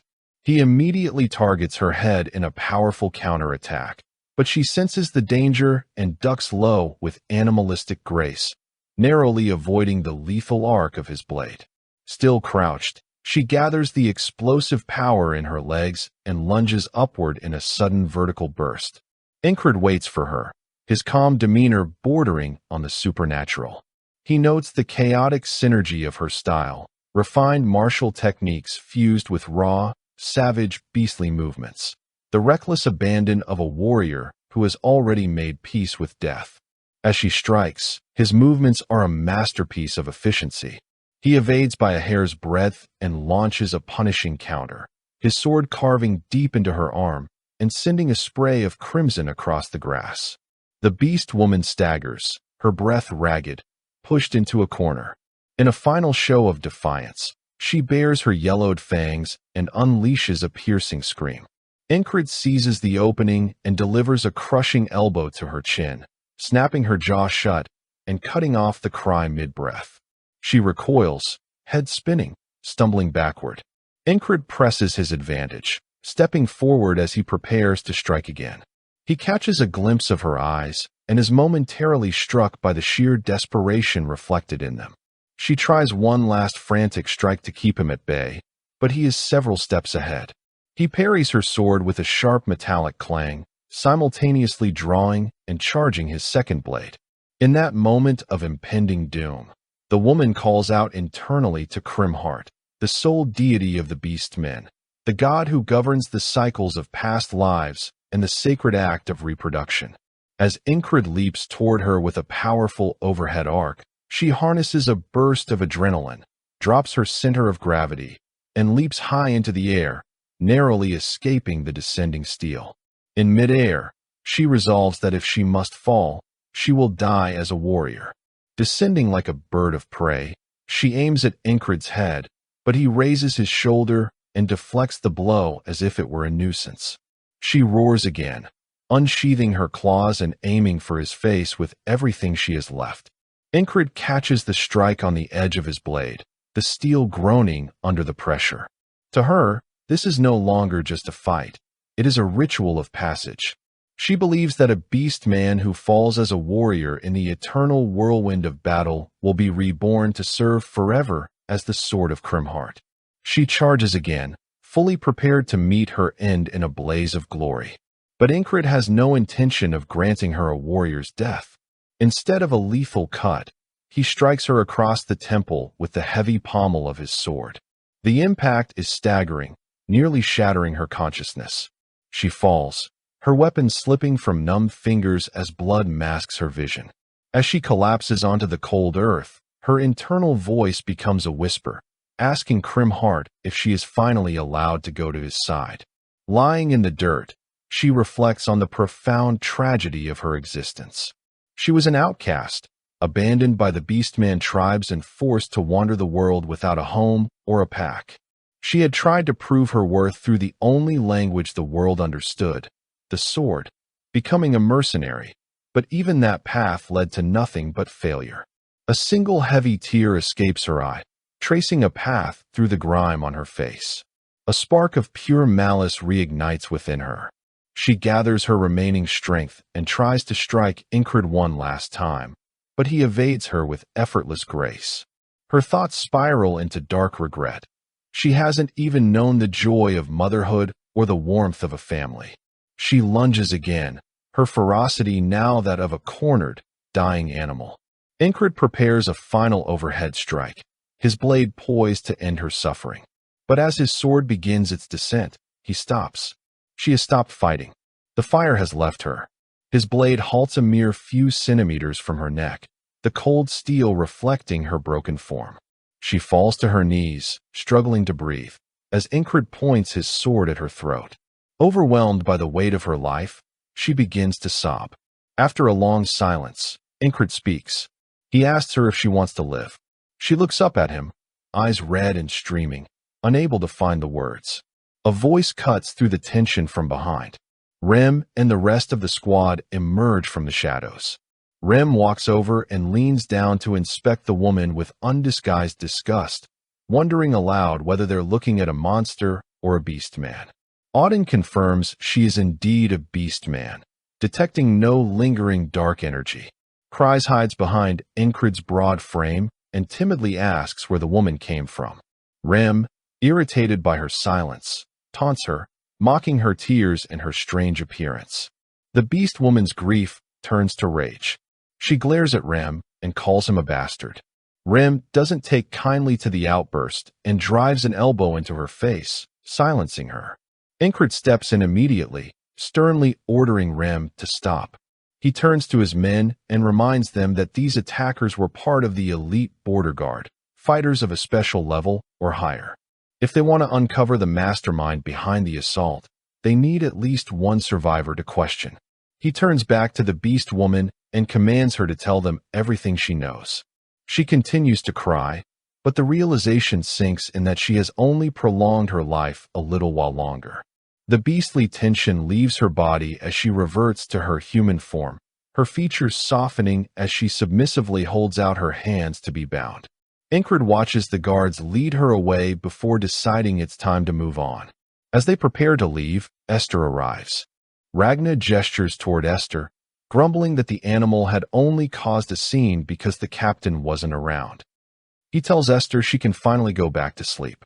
Incred places a comforting hand on Esther's head and tells her to go inside. He has a full report to deliver to the battalion commander. The scene shifts to the commander's quarters. The commander is visibly impressed that they repelled the invaders so effectively in the dead of night. Incred confirms the account and mentions the prisoner awaiting interrogation. The commander, however, waves the detail aside. He already knows this was the work of half-Baron Bancento. He had long suspected the man was plotting something, though the Baron had shown his hand earlier than anticipated. A thin, satisfied smile plays on the commander's lips. He praises Incred, calling him his crazy captain, and notes that thanks to this incident, they now have the perfect pretext to finally eliminate that troublesome man. Incred realizes the commander had been playing a far deeper game all along, and that the situation will resolve itself quickly.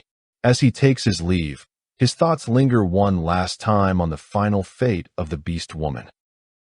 After the high-stakes confrontation with the general, Incred finally retreats to the dormitory, his footsteps echoing through the quiet halls. Inside, the air is thick with the scent of old iron and the heavy, stagnant exhaustion of soldiers who have reached their breaking point. Rem looks up from his bunk, his voice strained as he asks if the report is finally complete. Incred gives a weary nod of confirmation. Rem collapses back into his thin mattress, declaring that it is enough for one night, and that they should all simply surrender to sleep. Incred hesitates, his mind still buzzing with tactical failures and the frantic rhythm of the blades. He protests, insisting that they still need to sit down and review the nuances of the battle to ensure they aren't caught off guard again. But Ragna, his patience worn to a fraying thread, interjects with a sharp growl. He snaps that the captain's obsessive nature has already robbed him of any chance of rest and demands the lights be extinguished immediately. Incred tries to justify himself, arguing the attack wasn't his fault, but the heavy, oppressive silence of the room eventually forces him to yield. As he lies down, the dormitory is instantly filled with the discordant symphony of his comrades snoring. Incred stares into the darkness, his heart still hammering against his ribs like a trapped bird. He realizes there is no switch to turn off his mind. Even while lying still, the desperate need to analyze and improve consumes him. He closes his eyes, whispering a silent vow that he must do this for their survival. Suddenly, the others are standing over him again. Rem asks if he has already managed to fall asleep, while Auden, the voice of grounded reason, tells him he must master the art of resting when the world allows it. Ragna just mutters that he is a goddamn training maniac. In the corner, Esther watches him with an unreadable, piercing expression, her gaze lingering on his restless form until he finally slips into the deep abyss of sleep.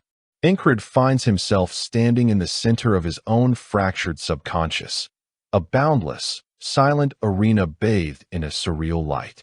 He is back in the heat of the struggle against the beast woman, replaying her fluid strikes and her desperate, flexible responses in slow motion. He notes that she fought like someone seeking a violent end, yet in her final moments, she wept with a primal, heartbreaking desire to live. Suddenly, he is surrounded by a dozen spectral copies of her, all snarling with the same tragic intensity. Incred wonders how the world would have shifted if he had answered her blade differently. Driven by a hunger to transcend his own limits, he declares to the void that he wants to fight more, to test every ounce of his burgeoning strength. The phantoms lunge as one, a whirlwind of steel and fur. Incred charges back, his spirit ablaze with the fire of the battlefield. But just as the first blade is about to pierce his skin, the copies begin to dissolve into a mist of shadow and light. Incred looks around, bewildered by the sudden shift, only to find Esther standing before him in her human form. She has breached his mind with her ancient magic, asking him if he has truly become so far gone that he trains even in the sanctuary of his dreams. Incred is stunned, recognizing her and asking if this is her true, original appearance. Esther says nothing, allowing a heavy, meaningful silence to stretch between them for several long seconds. The quiet is broken by the guttural screams of more beast woman echoes launching a fresh, coordinated assault. With a casual, almost bored snap of her fingers, Esther pulverizes the attackers into a soft, shimmering blizzard of flower petals. She turns to Incred with a gaze as cold as the winter stars, warning him not to act like he knows her when they return to the waking world. As she departs, her form flickering like a dying candle, Incred watches her fade, thinking to himself that she was the one who trespassed into his mind without an invitation. Dawn breaks over the frontier camp in shades of bruised purple and gold, the first light hitting the frost on the tents. Esther is still sleeping soundly, letting out a soft, animalistic roar that betrays her hidden, wild nature. Cries, ever the early riser and opportunistic mind, opens the dormitory door to find Incred already sitting up, staring at his hands. He notes that the captain is finally awake. When Incred asks where he disappeared to so early, Cries explains he was busy organizing the Gilfin Guild to harvest the manticore's carcass before the scavengers could get to it. To a businessman like Cries, a high-level monster is a mountain of Cronus, from its toughened, magical hide to its valuable, alchemical entrails. Incred admires his tireless work ethic, but Cries quickly turns the conversation toward the shadows lurking on the horizon. He identifies the previous night's attackers as elite mercenaries from the Black Sword, likely hired to exploit the growing tension with the neighboring territory of Martai. Incred asks for an update on the situation, and Cries confirms the grim reality. The enemy has finished their preparations and organized their army for a full-scale move. Territorial war is no longer a distant threat. It is an inevitability that will redefine their world. Cries wonders aloud if the commander will finally execute that one in retaliation for the Black Sword's insolence. Incred remains silent, the crushing weight of the coming conflict settling over him like a shroud of lead. The scene shifts to the suffocating, damp darkness of the city dungeons, where the air tastes of salt and iron. Baron Bancento wrinkles his nose in disgust at the stench of decay as he follows Commander Marcus through the labyrinthine corridors. He asks with a forced bravado why he was summoned to such a wretched, low place. They stop before the cell of the beast woman, who sits in heavy, rusted chains, her spirit seemingly broken by the weight of her captivity.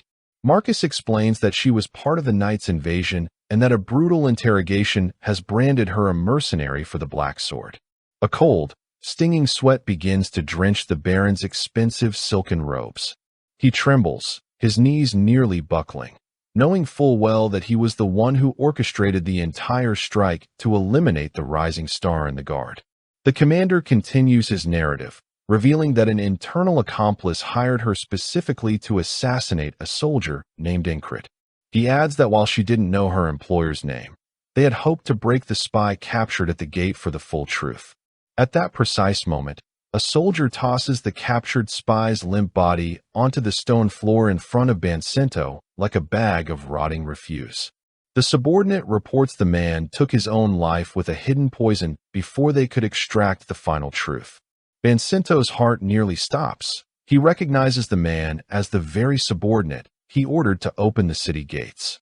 The commander fixes his piercing, predatory gaze on the Baron, asking for his expert opinion and reminding him that it was his idea to ally with the Black Sword in the first place. Desperate to deflect the tightening noose of suspicion, Bansinto explodes in a fit of theatrical rage. He slams his fists against the bars of the beast woman's cell, screaming at her and calling her a filthy, lying creature. He begs the commander to torture her further until she names the real culprit behind this conspiracy. Commander Marcus watches the Baron's desperate performance with a chilling, unreadable calm. He offers a mockingly shallow bow, stating he could never bring himself to doubt the Baron's obvious innocence. He places a heavy, meaningful hand on Bansinto's shoulder, noting that if this was truly the Black Sword's work, they are pathetically, almost laughably incompetent. He adds that a noble of high standing would never suggest allying with such tactical failures. Bansinto offers a sickly, trembling smile, but the commander's tone turns to absolute steel. He claims the incident proved the border guard is seen as weak prey and that he will follow the Baron's advice by sending an official delegation to the Black Sword to renegotiate. He asks the Baron to lead the delegation as the official representative, effectively sending him into the lion's den. Thinking he has miraculously escaped the executioner's block, Bansinto eagerly accepts, bowing low in a show of false gratitude. Deep in her cell, the beast woman listens to the political maneuvering with hollow, haunted eyes. She wonders why they would send a diplomat to the very people who try to slaughter them. She had told them everything, just as Incred said she should, but the twisted logic of men escapes her primitive instincts. She decides it doesn't matter. She is a dead woman walking either way. Outside the prison walls, where the fresh air does little to mask the tension, the commander's subordinate spits on the ground in disgust, calling the Baron a shameless, spineless coward. Marcus's face remains a mask of cold, lethal calculation. He states that the Baron's arrogant smile will be stripped away by sunset. He orders the border guard troops to depart immediately, aiming to intercept the Black Sword's headquarters before the Baron's delegation can even arrive to play their games. He intends to show the world the steep, bloody price of targeting the frontier. As he walks through the bustling streets, Marcus reflects on the sea of enemies rising against them, from the Black Sword to the hidden Martai spies lurking in every alleyway. He knows they are being viewed as easy prey. A dark, sharp smile touches his lips. If the world wants to underestimate them, he will let them. It is a strategic advantage he won't waste. While the enemies focus on the front lines and the political puppets, he will keep his true hidden ace, Incred, cloaked in the shadows until the perfect moment to strike. The chapter opens with Ragna just waking up, only to find an annoyed Rem demanding to know what escort they are talking about. Incred steps in to explain the situation to the group, clarifying that escorting the delegation heading to the Black Blade Bandits was a direct order coming straight from the battalion commander. Rem, highly skeptical, questions him, asking if the Black Blades weren't the very ones who attacked the city. So why on earth would they send a delegation? Kryze speaks up, suggesting to the captain that this order probably doesn't mean they are actually going to escort them. Incred cuts him off, confirming that he already knows. It means they are supposed to kill him, since their escort target, Vice Baron Vanchinto, is highly likely a collaborator working with the Black Blades. Hearing this, Ragna asks if that is the real reason Incred is bringing the barbarian along. Kryze chimes in, adding that killing nobles is probably the man's specialty. Rem breaks into a wide smile, propping his massive axe over his shoulder as he declares that killing allies is his specialty, too. Suddenly, Rem springs into action, lunging straight at Kryze while shouting that here comes his specialty. Kryze flees in panic. Watching the chaos, Ragna turns to Incred, reasoning that if they already know the noble is a collaborator, they should just eliminate him right then and there. Why go through all the trouble of sending him out into the wild? Incred explains that executing a noble within the city walls is a serious crime, leaving them with no choice but to dispatch him to the wilderness in order to legally put an end to him. Meanwhile, Rem manages to hunt down Kryze, locking him into a brutal rear naked choke. Trapped under Rem's suffocating grip, Cries can feel every bit of the pressure, thinking to himself that this probably isn't the battalion commander's only motive. Since spies from Martai are currently infiltrating their unit, it is far more advantageous to keep their distance and hide at least one more playable card. It is a calculated strategy to keep the captain hidden in preparation for the upcoming war. Just as Cries is on the verge of passing out from a severe lack of oxygen, Incred notices the struggle and firmly orders Rem to let him go. Once freed, Rem casually approaches Incred, throwing an arm over his shoulder and asking him why that thing is even there, gesturing toward a bound beast woman standing right in front of them. Incred reveals that he made a special request to bring her along. Rem scoffs, asking the captain if he is simply taking his dog for a walk. Cries, finally recovering his breath, gasps out that it can't be a mere walk, reasoning that since she was scheduled to be executed anyway, Incred likely brought her along just to bury her alongside the traitorous noble. The group presses forward, with the beast woman following closely behind, her hands tightly bound. Traveling with them is a grand carriage pulled by 2 horses. Inside, Baron Vancento seethes with arrogance, questioning why there are only 3 escorts assigned to such an important delegation, referring specifically to Incred, Ragna, and Remington. The Baron sneers to himself, noting that they even included a trashy braggart and a couple of barbarians. Looking out at them, he screams at the top of his lungs that they should treat him with proper respect, calling them nothing but damn lowly peasants. Ragna completely loses his temper, instinctively reaching to draw his blade, but Incred quickly intervenes, placing his hand firmly over Ragna's hilt to stop him. Incred also signals Rem to hold back, as the barbarian was already fully prepared to slaughter the noble on the spot. Rem merely smirks, muttering that Incred is as uncanny as always. Watching the tension unfold, the beast woman wonders to herself how they have already traveled so far from the city. If they are going to kill the noble anyway, why are they dragging this entire process out? Baron Vancento then turns his attention toward her, sneering that the beast man looks a bit different out in the light. With a sinister grin, he tells her that he will grant her the absolute honor of coming to his carriage tonight. The beast woman shudders, wondering if that is Incred's true motive, questioning if Incred is actually after her body. However, as she glances back at the captain, she is completely taken aback. Incred has hoisted his heavy sword over his shoulders and is casually performing lunges. Ragna asks if this is his morning training, and Incred answers that he couldn't do it earlier because they left right at dawn. Ragna reminds him that he needs to keep up with his own swordsmanship training and shouldn't skip it, to which Incred confidently agrees. Observing Incred and listening to his casual banter with Ragna, the beast woman realizes that her body definitely cannot be his goal. She asks herself what on earth Incred could possibly be planning, and why he made them spare her life in the first place. Inside the carriage, Baron Vancento asks his coachman if they are almost there. The coachman confirms they have finally passed the marker. Sporting a vicious grin, the Baron declares that there is absolutely no need to bring trash into the glorious dawn of the Black Blade Kingdom. As the march continues, the beast woman suddenly halts in front of a tree, her eyes widening as she notices specific markings carved into the bark. Terrified, she realizes that it is the unmistakable ambush marker of the Black Blades. Soon, night falls upon the wilderness. The group sets up camp, lighting a warm fire and preparing a simple meal.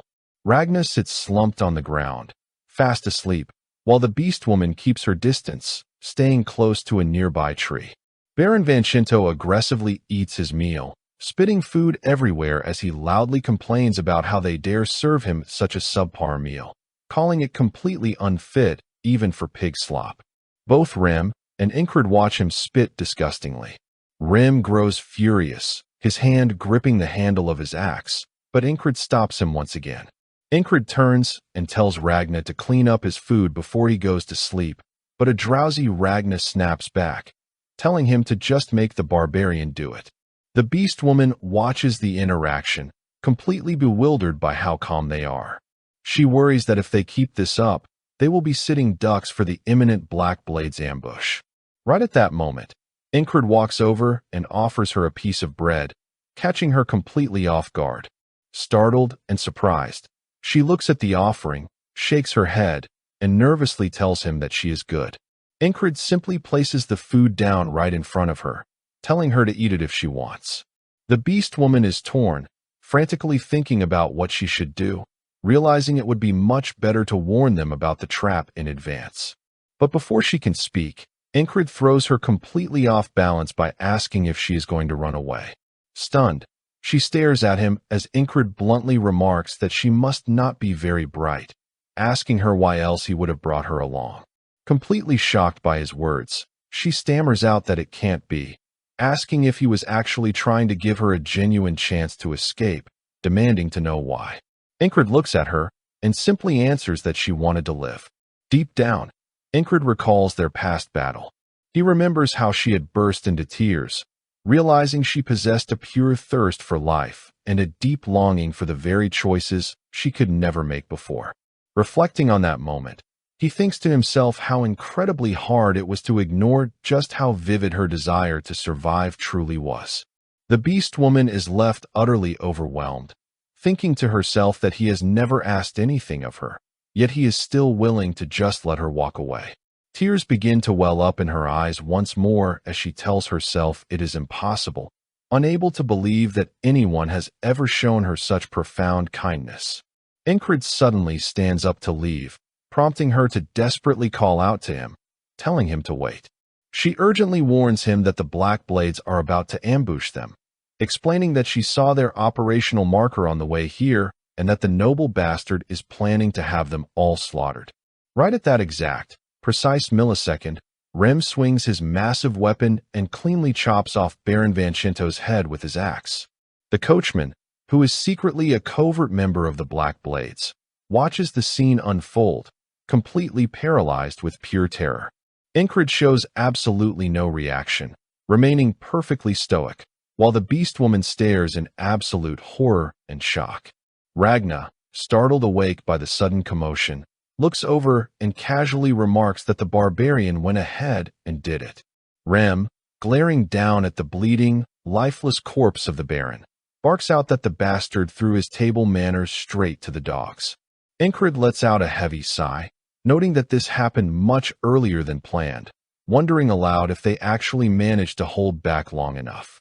The terrified coachman is frozen in shock, realizing that this was completely planned from the start. He realizes with horror that they never had any intention of acting as a legitimate delegation, having orchestrated the noble's execution from the very beginning. Knowing he stands absolutely no chance on his own, the coachman decides to make a desperate run for it. He rushes toward one of the horses, leaps onto its back, and tells himself that he must quickly regroup with his ambushing comrades to turn the tide. Rem alerts Ingrid to the escaping rider, but Ingrid calmly explains to the group that the man is undoubtedly trying to rendezvous with the rest of the ambushers. Ragna looks up in surprise, questioning the mention of an ambush, to which Ingrid reveals that the beast man was the one who tipped him off. Ragna offers a casual comment, noting that she definitely earned her keep then. Ingrid looks at his men and commands them to go out and hunt him down. The beast woman, entirely stunned by Ingrid's reckless decision, screams at him to wait, questioning why he would actively choose to go after them when she only warned him so they could avoid the trap entirely. Ingrid stops and turns to her, utterly unbothered, stating that she has been asking the obvious for a while now. He delivers his final, chilling reason, because he wants to fight. With those words, Ingrid steps forward and cleanly cuts the ropes binding her hands. As the formidable squad prepares to march directly into the enemy lines, Ingrid throws a glance back at the beast woman, telling her that she is officially free now, and whether she runs away or does whatever else is entirely up to her. Left behind in absolute shock and bewilderment, she can only watch them go, wondering to herself if a madness like that was really supposed to be obvious. Ingrid, Rem, and Ragna race through the shadows, pursuing the desperate man escaping on horseback. As their boots pound against the dirt, Rem glances over at Incred and notes that he had been wondering why Incred brought the beast woman along in the first place, realizing only now that this must have been the reason. Incred looks back with a hint of confusion, asking what he is talking about. With a mischievous, knowing smile, Rem prods further, asking if his tastes lean toward the more furry side. Ragna chimes in immediately, piecing it together and realizing that must be the exact reason why Incred turned down the beautiful elf earlier. Rem chuckles, adding that it all makes perfect sense now. Incred shuts them both down instantly, telling them they are completely delusional and ordering them to shut up and focus on the chase. Suddenly, the trio halts in their tracks. Up ahead, the escaping man is waiting for them, having ruthlessly slaughtered his own horse by slitting its throat with his blade.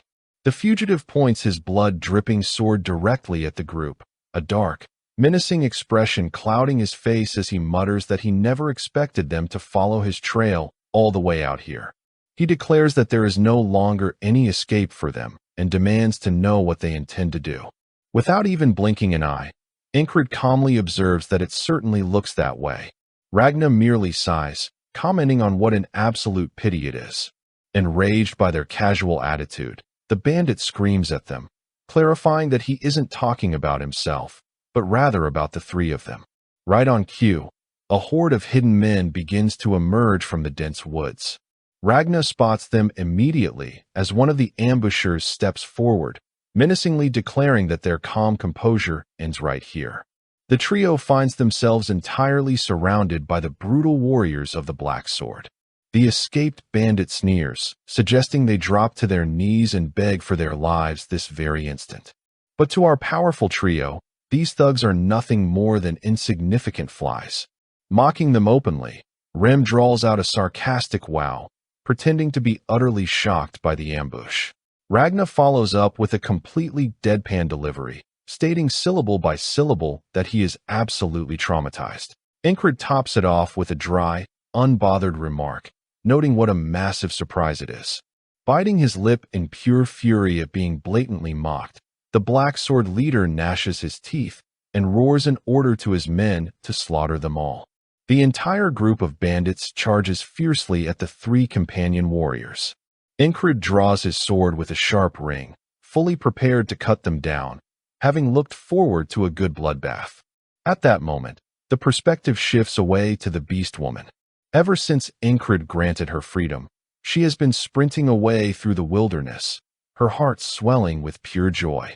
She tells herself that she is finally free and that there is absolutely no shame in fleeing like this, running away just to survive. But suddenly, her feet slow to a halt as she questions why she is hesitating. Incred's voice echoes in her thoughts, reminding her of his firm declaration that he chooses to fight. With a deeply sorrowful expression, she wonders how it is even possible for a human's mind to be closer to the legendary Krimhalt than anyone else's.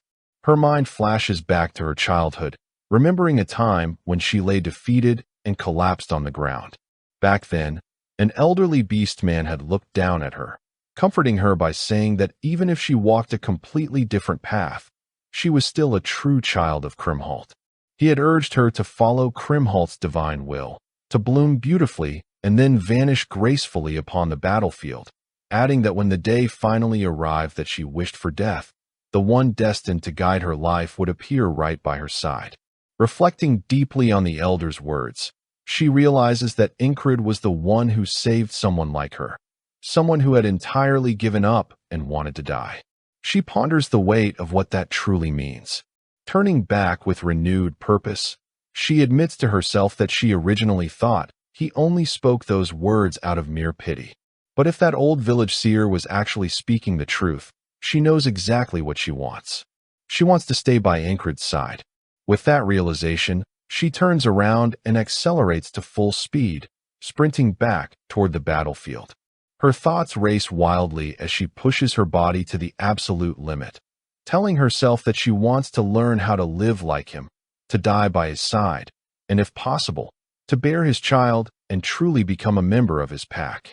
To make that dream a reality, she knows she must protect and save Incred from the wrath of the Black Sword.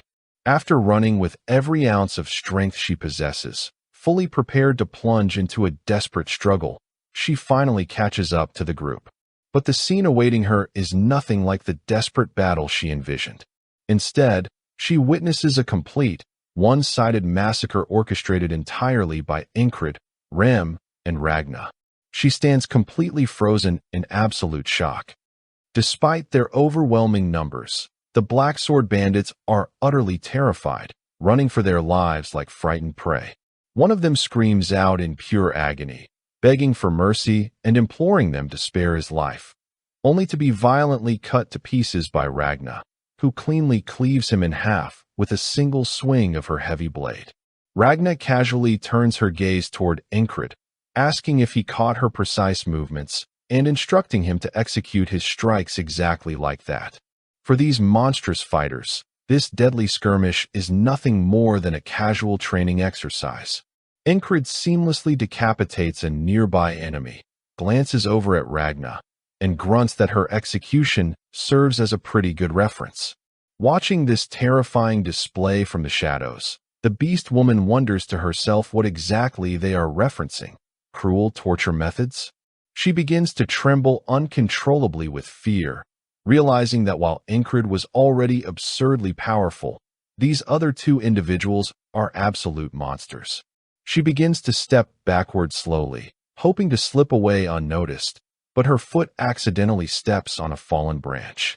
The tiny snap breaks the silence, and in an instant, Ingrid, Rem, and Ragna snap their heads around, locking onto her position with chilling, predatory gazes that leave the Beast Woman completely paralyzed with terror. Rem's menacing eyes drop down to the Beast Woman's sharp claws. With an expression that radiates pure, suffocating dread, he demands to know if she plans on joining the fight as well. Heavy sweat pours down her face as his words weigh on her chest like a massive boulder. Overcome with terror, she quickly covers her face with her hands, stammering out that she absolutely does not want to fight.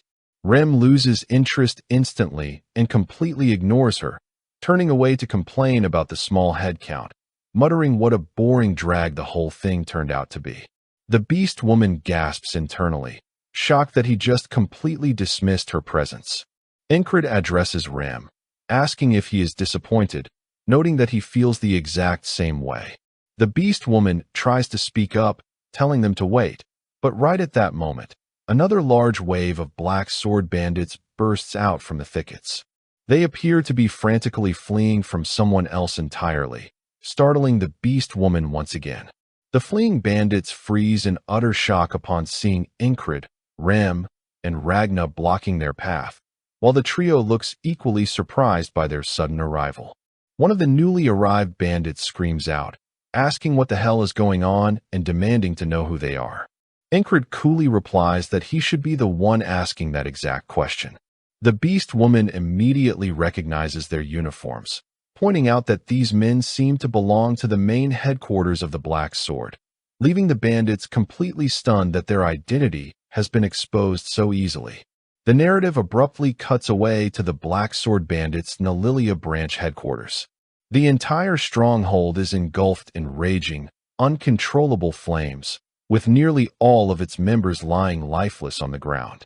One of the surviving high-ranking members spits blood, cursing the wretched vermin of the kingdom and screaming out if they truly think the Black Sword ends with this branch.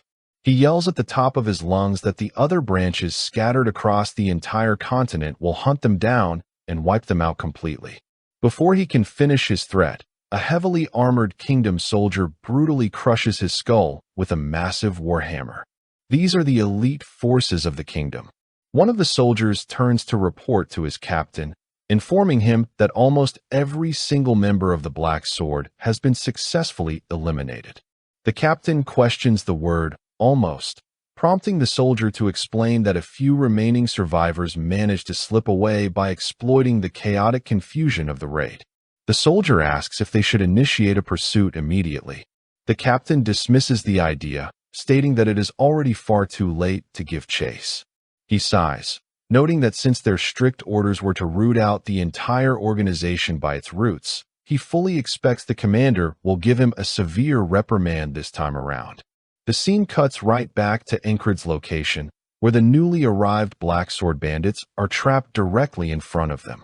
Incred looks them over and remarks that he understands the situation now, noting that while he doesn't know why they are in such a deplorable, battered state, they clearly came here hoping to regroup with their fellow Black Sword comrades.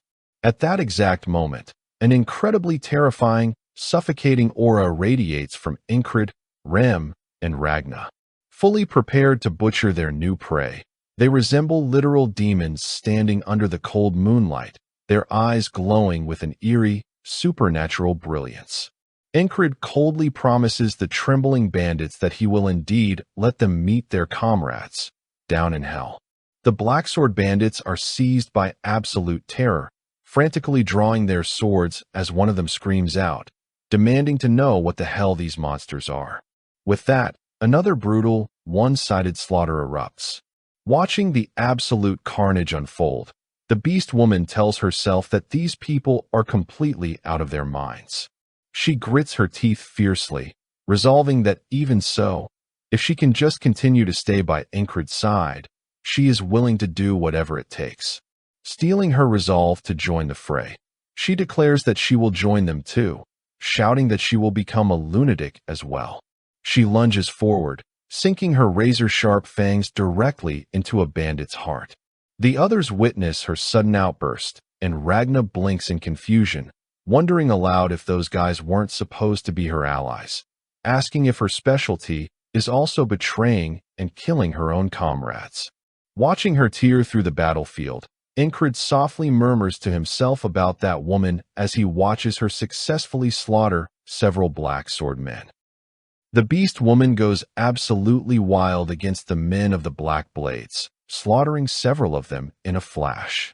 She drives her sharp claws deep into the eyes of one unfortunate enemy.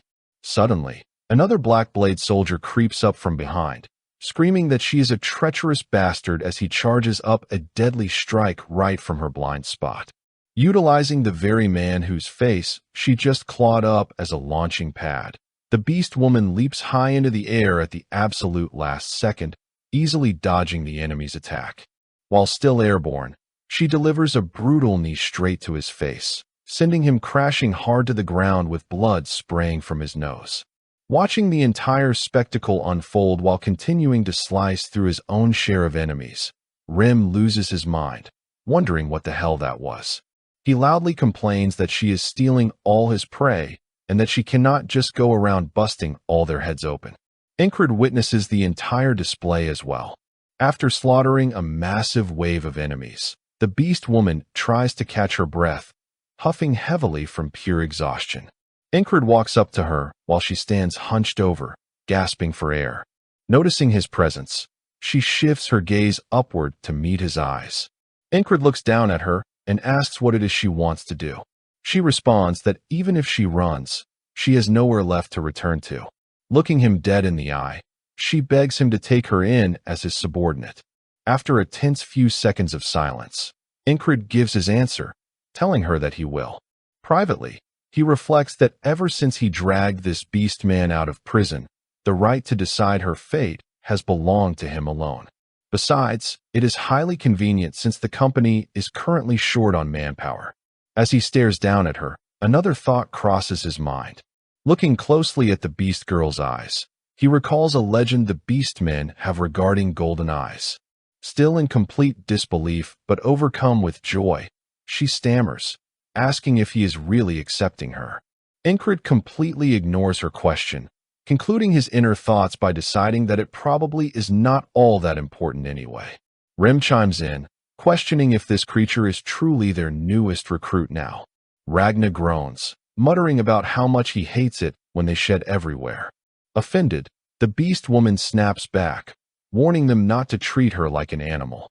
She proudly introduces herself, shouting that her name is Dunbachel and demanding they call her by her proper name. Finally, her true name is revealed. Incred cuts the chatter short, telling Dunbachel that it is time to head back.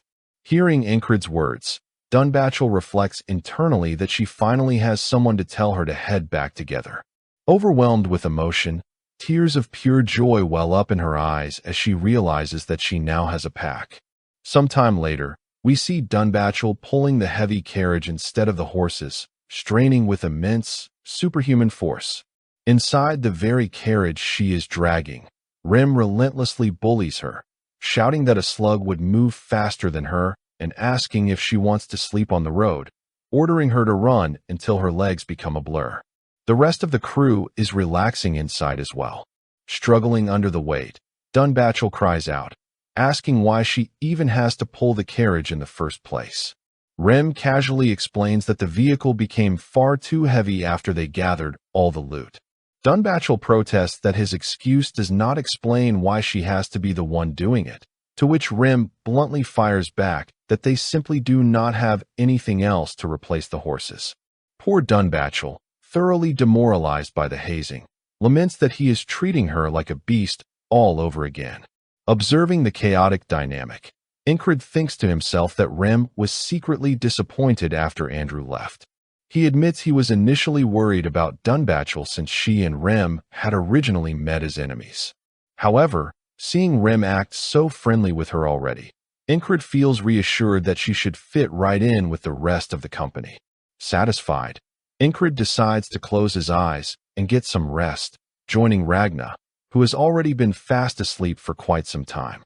Rim notices this and barks at Incred, asking if he is seriously lying down right now and snapping that he has it real easy. Under the pale glow of the full moon, poor Dunbachel exerts every ounce of her strength to haul the massive carriage, wondering to herself if she truly made the right choice by deciding to stay. Meanwhile, the scene shifts to another part of the region where an army of men is advancing through the dead of night, transporting massive engines of war like catapults.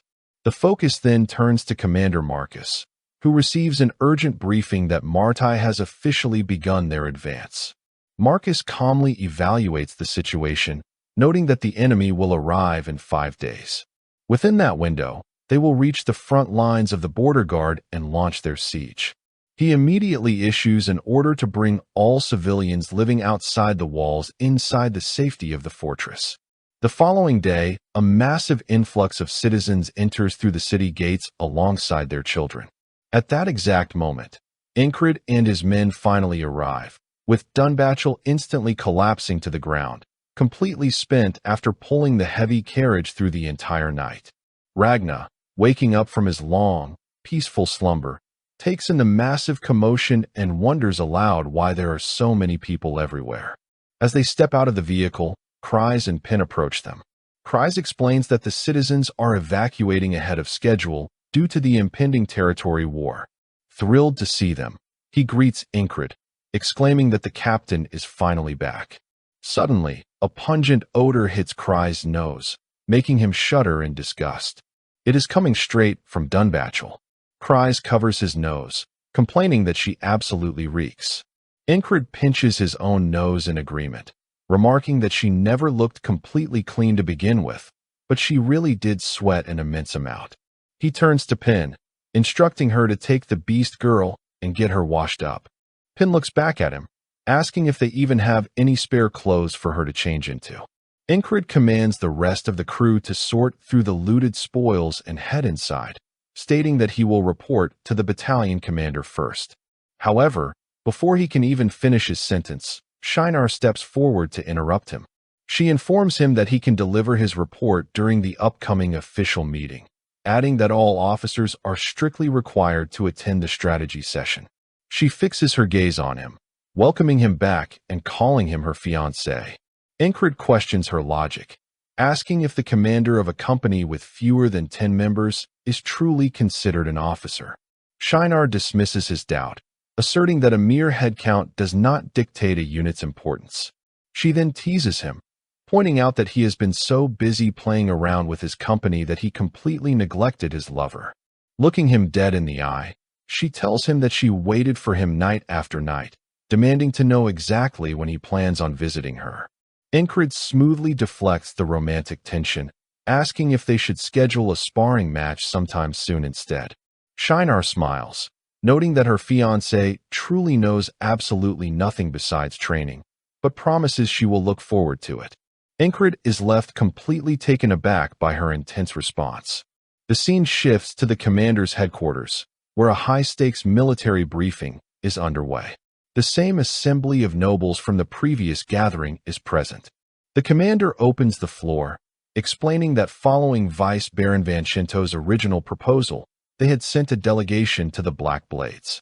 Since they had agreed to join hands, it was necessary to thoroughly investigate the Black Blades, and thus the border guard was officially tasked with the investigation. The captain stands up to present his formal report, revealing that behind their backs, the Black Blades were secretly preparing an all-out assault against the border guard. He explains that, consequently, they withdrew their intent to form an alliance and chose to purge the Black Blades' headquarters instead. However, he admits that they accidentally let a few remnants slip away during the chaos. Ingrid casually cuts in, announcing that his squad already took care of them. Stunned by the sudden interruption, the captain stammers, realizing that the fleeing remnants must have headed in Ingrid's direction. The commander chimes in, connecting the dots out loud. He remarks that he sees what happened, concluding that their failure to protect Vancento was entirely due to an ambush launched by those escaping remnants. Ingrid is left momentarily perplexed by the commander's words, knowing full well that it was actually Rem who executed Vancento. However, after a brief pause, he plays along, confirming that it indeed seemed like the remnants were targeting Vancento from the very start while trying to flee. The commander speaks up in simulated outrage, declaring that daring to target a noble of the border guard is an act of supreme insolence. He places his right hand over his heart, proclaiming that Vancento truly was a man who deeply cherished the border guard. He calls upon the assembly to take a brief moment of silence for Vice Baron Vancento, who so tragically passed away. The other nobles in the room know exactly how the situation actually played out. Watching the performance, Ingrid notes to himself that there is likely no one in this room who doesn't recognize this exaggerated mourning is nothing more than a calculated act. The border guard is a city surrounded by countless enemies, and everyone knows this mournful display is just a front.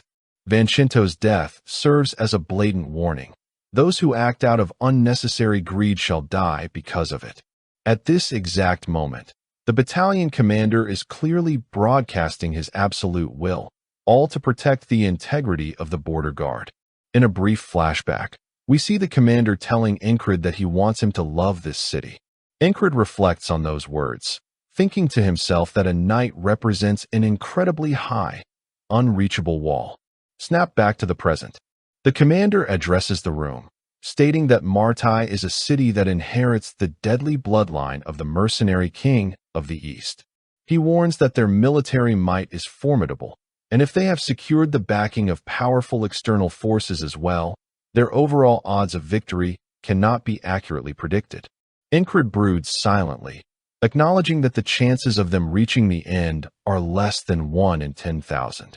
The commander continues his speech, declaring that on modern battlefields, victory or defeat is ultimately determined by small, elite units spearheaded by a singular knight. Ingrid's mind drifts back to his deepest desires, thinking that he had hoped. Even if he could never reach that peak with his meager talent, and even if it remained a faded dream rolled through the mud and torn completely apart, he would still strive for it. The commander reaches the climax of his speech, announcing that right now, within the border guard, there is one specific company that showcases the most unique, devastating strength as such a small elite. With those words, every single pair of eyes in the council chamber swings around to look directly at Ingrid. The commander looks straight at him, demanding to know what the lunatic company commander, Ingrid, will do. Internally, Ingrid steels himself, vowing that he will become the knight who puts a definitive end to this war. Out loud, he firmly responds that he will do whatever he possibly can. The commander smiles, declaring that to the lunatic company commander, he officially grants independent operational authority, telling him to go wild to his heart's content. With the green light given, the entire squad gets ready for action. Rem, Saxon, Auden, Ragna, Pin, Kreis, Esther, and their newest powerhouse recruit, Dunbachel. Incred stands waiting for them outside, a dead serious expression plastered across his face. He looks at his elite squad and commands them to head out, declaring that the lunatic company is on the move. Season 1 comes to an end. The author has announced a brief hiatus to reorganize and come back with an even better work. The return is planned for the second half of 2026.